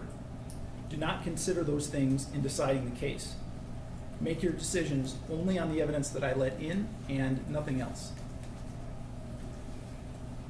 Questions and comments made by law enforcement during the defendant's interrogation and interviews are also not evidence. You should consider those questions and comments only as they give meaning to the defendant's answers.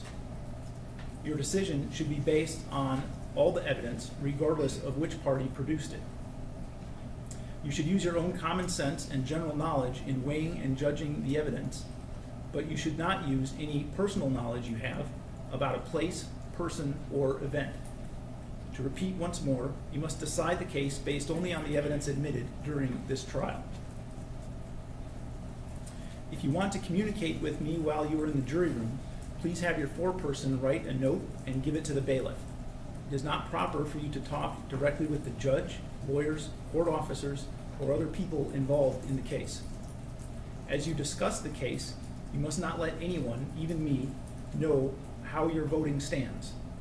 Therefore, until you return with a unanimous verdict, do not reveal this to anyone outside the jury room.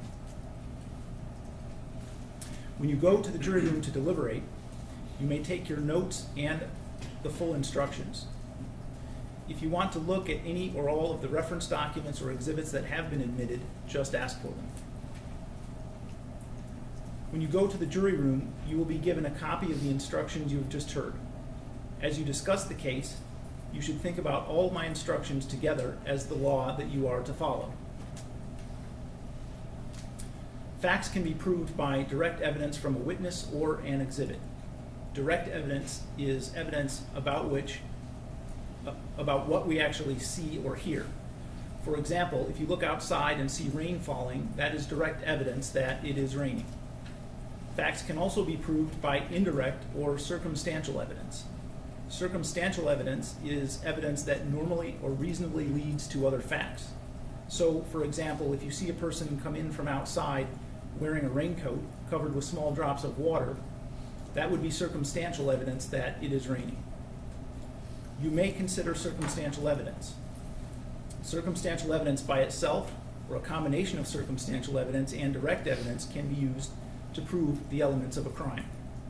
In other words, you should consider all the evidence that you believe. As I said before, it is your job to decide what the facts of the case are.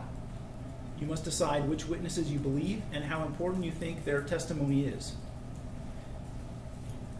You do not have to accept or reject everything a witness says. You are free to believe all, none, or part of any witness's testimony.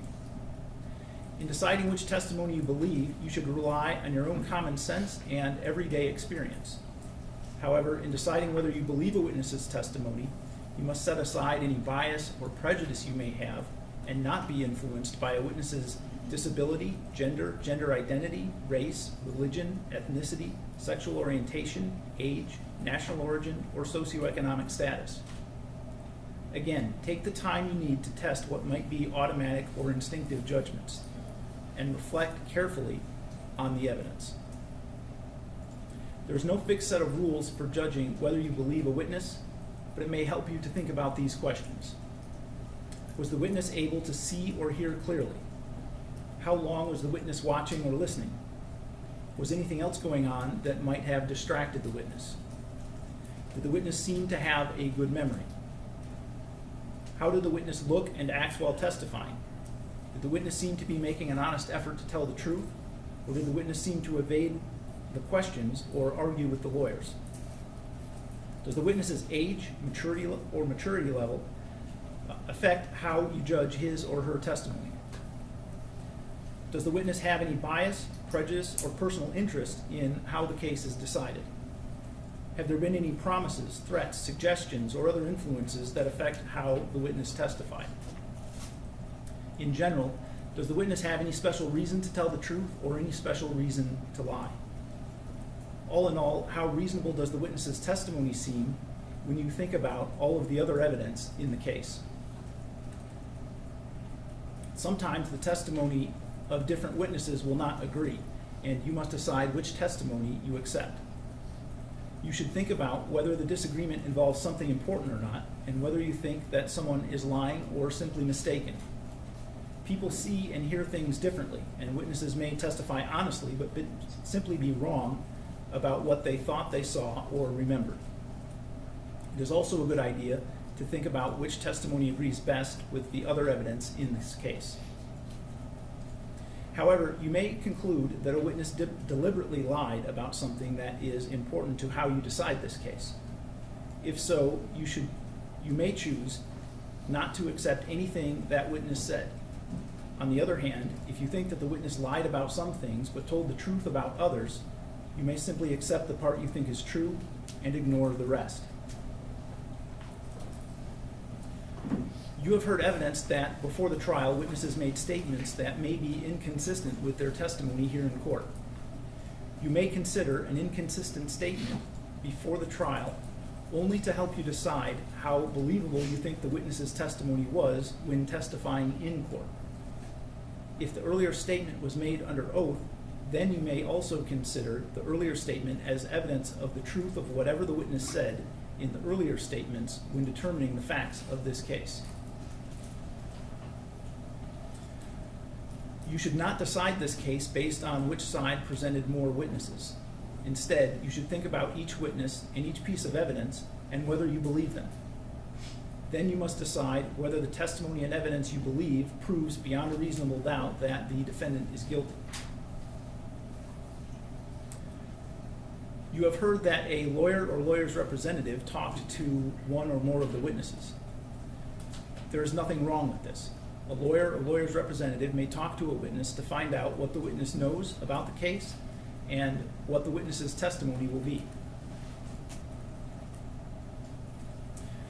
You have heard testimony from a witness, Dr. Patrick Cho, who has given you his opinion as an expert in the field of forensic pathology.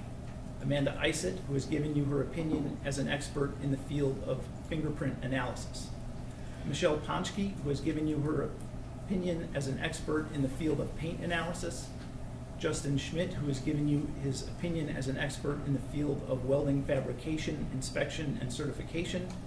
And Jordan Graves, who has given you his opinion as an expert in the field of digital media forensics. Experts are allowed to give opinions in court about matters that they are experts on. However, you do not have to believe an expert's opinion. Instead, you should decide whether you believe it and how important you think it is. When you decide whether you believe an expert's opinion, think carefully about the reasons and facts they give for their opinions and whether or not those facts are true. You should also think about the expert's qualifications and whether their opinion makes sense when you think about all of the other evidence in this case. You have heard testimony from witnesses who are police officers. The testimony is to be judged by the same standards you use to evaluate the testimony of any other witness. You have heard evidence that the defendant engaged in stalking behavior and domestic violence. He is not on trial for those acts. Before you may consider this evidence against the defendant, you must first find that the defendant actually committed those acts. If you find that the defendant did commit the acts, you may consider them in deciding whether the defendant committed the offenses for which he is now on trial. You must not convict the defendant in this case solely because you think he is guilty of other bad conduct. The evidence must convince you beyond a reasonable doubt that the defendant committed the offenses for which he is now on trial, or you must find him not guilty. Every defendant has an absolute right not to testify. When you decide the case, you must not consider the fact that he did not testify. It must not affect your verdict in any way. The prosecution has introduced evidence of a statement that it claims the defendant made. Before you may consider such an out-of-court statement against the defendant, you must first find that the defendant actually made the statement as given to you. If you find that the defendant did make the statement, you may give the statement whatever weight you think it deserves. In deciding this case, you should think about how and when the statement was made and about all the other evidence in the case. You may consider the statement in deciding the facts of the case. The defendant is charged with 2 counts, that is, with the crimes of open murder homicide and tampering with evidence. These are separate crimes, and the prosecutor is charging that the defendant committed both of them. You must consider each crime separately in light of all of the evidence in the case.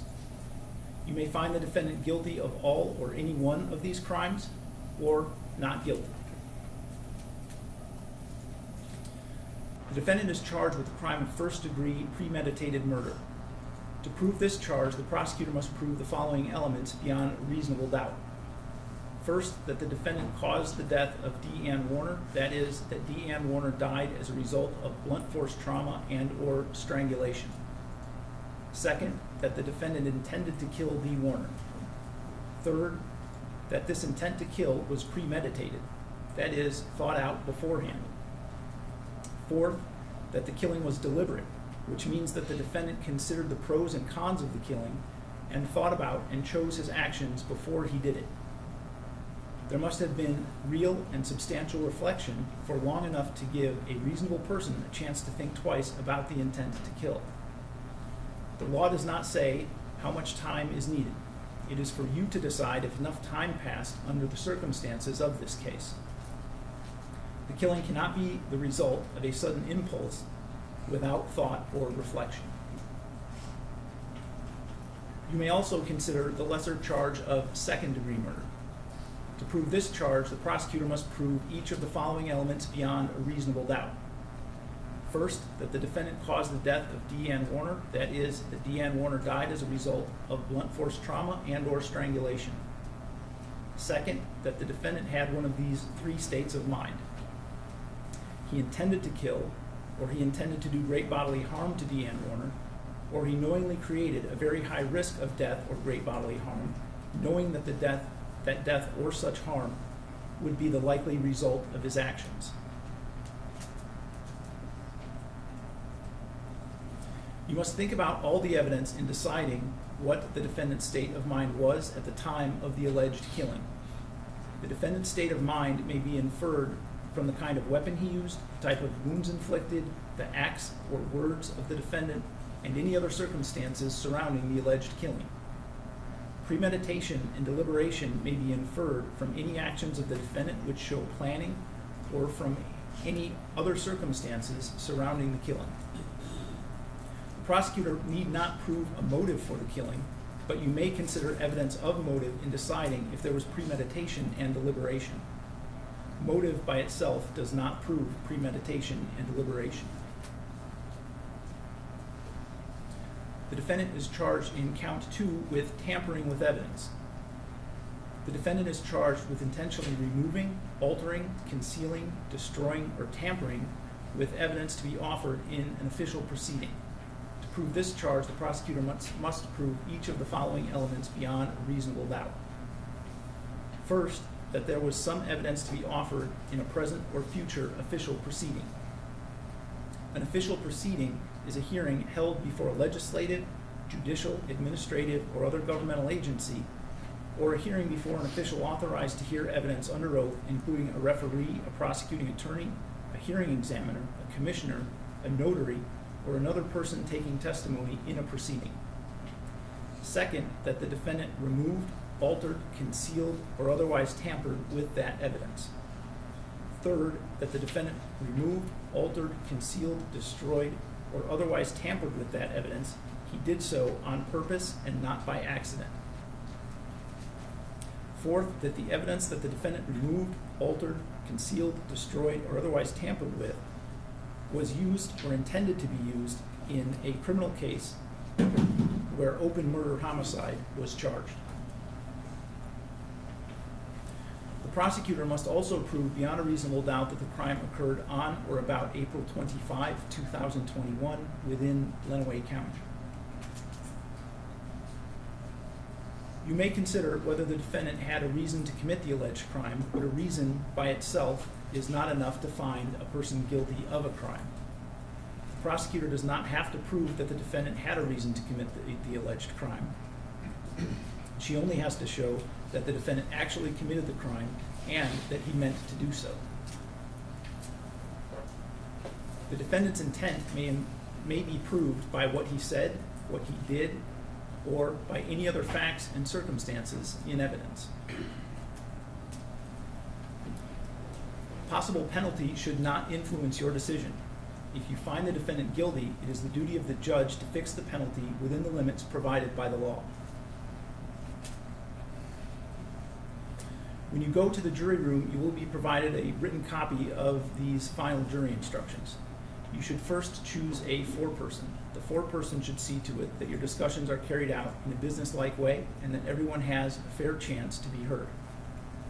During your deliberations, please turn off your cell phones or other communications equipment until we recess. A verdict in a criminal case must be unanimous. In order to return a verdict, it is necessary that each of you agrees on that verdict. In the jury room, you will discuss the case among yourselves, but ultimately each of you will have to make up your own mind.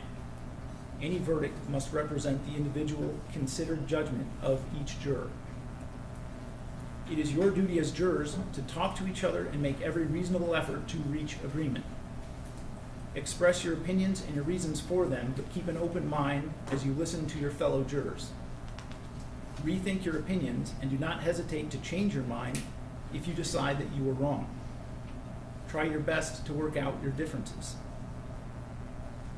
However, although you should try to reach agreement, none of you should give up your honest opinion about the case just because other jurors disagree with you or just for the sake of reaching a verdict. In the end, your vote must be your own, and you must vote honestly and in good conscience. If you have any questions about the jury instructions before you begin deliberations or questions about the instructions that arise during your deliberations, you may submit them in writing in a sealed envelope to the bailiff. I have prepared a verdict form that lists the possible verdicts. So at this time, ladies and gentlemen, we will ask you to return to the jury room and begin your deliberations. As I said earlier, I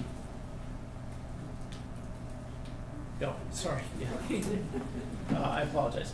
So Ms. Escott, we do need to draw our jurors who are the alternates that will be excused at this point.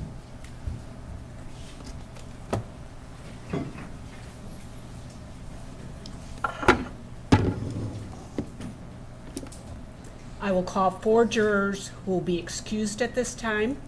I will refer to you by seat number. And as you do that, I'm going to ask that if you are excused, that you come out through the door that you've been coming in and out of, and you can leave that way.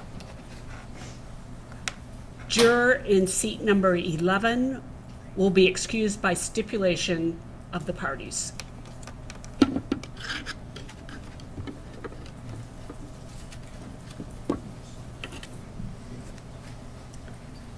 Seat number 5.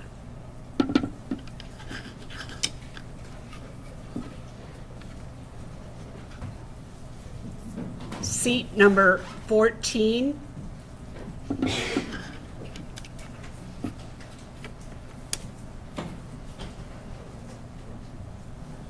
Seat number 2.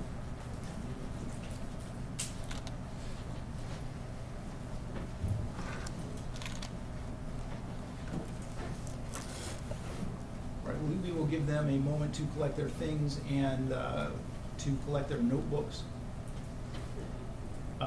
In the meantime, Madam Clerk, would you please swear the officer?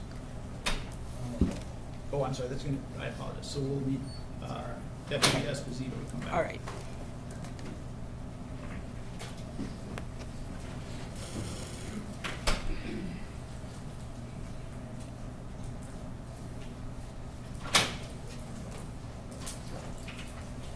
All right, now, Madam Clerk, would you please swear the officer? Raise your right hand.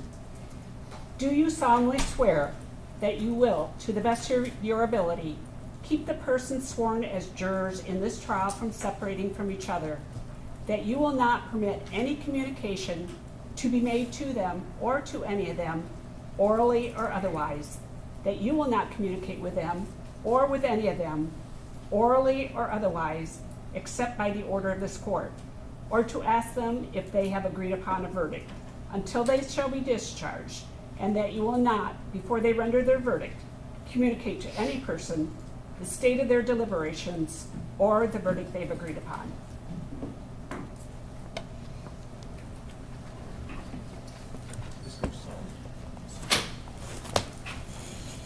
At this point, ladies and gentlemen, we will ask you to return to the jury room and begin your deliberations.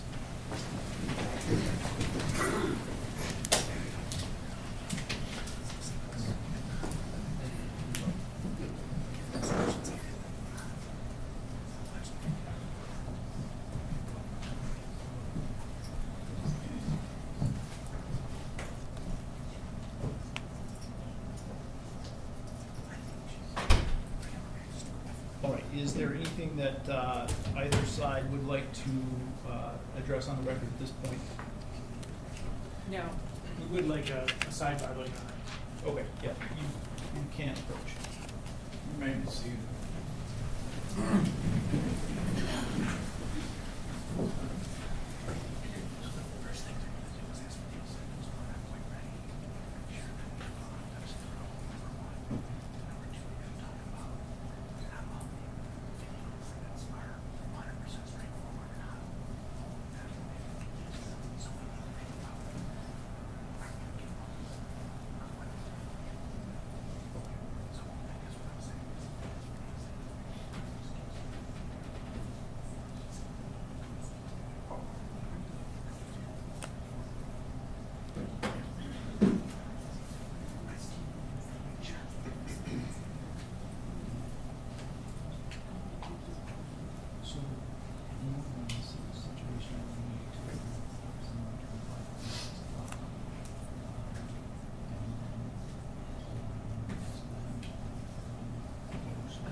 So process-wise, what we will do is allow the jury to deliberate today until sometime between 5:30 and 6 o'clock, which is normally what I do when we get to this point in the day.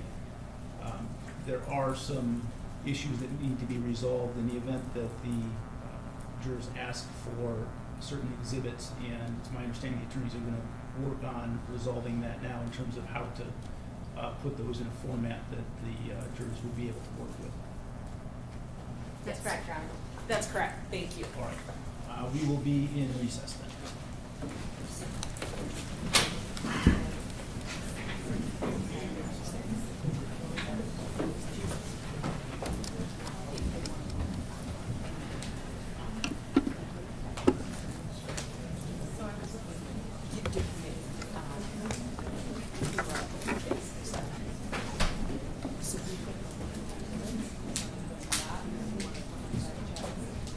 So let me go get the exhibits and stuff ready.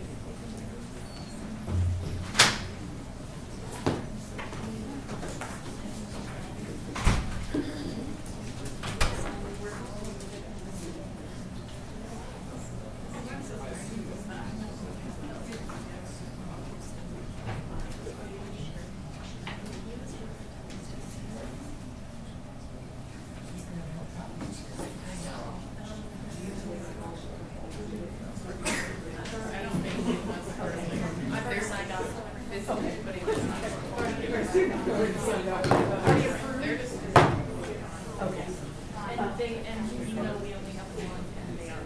Yeah, okay.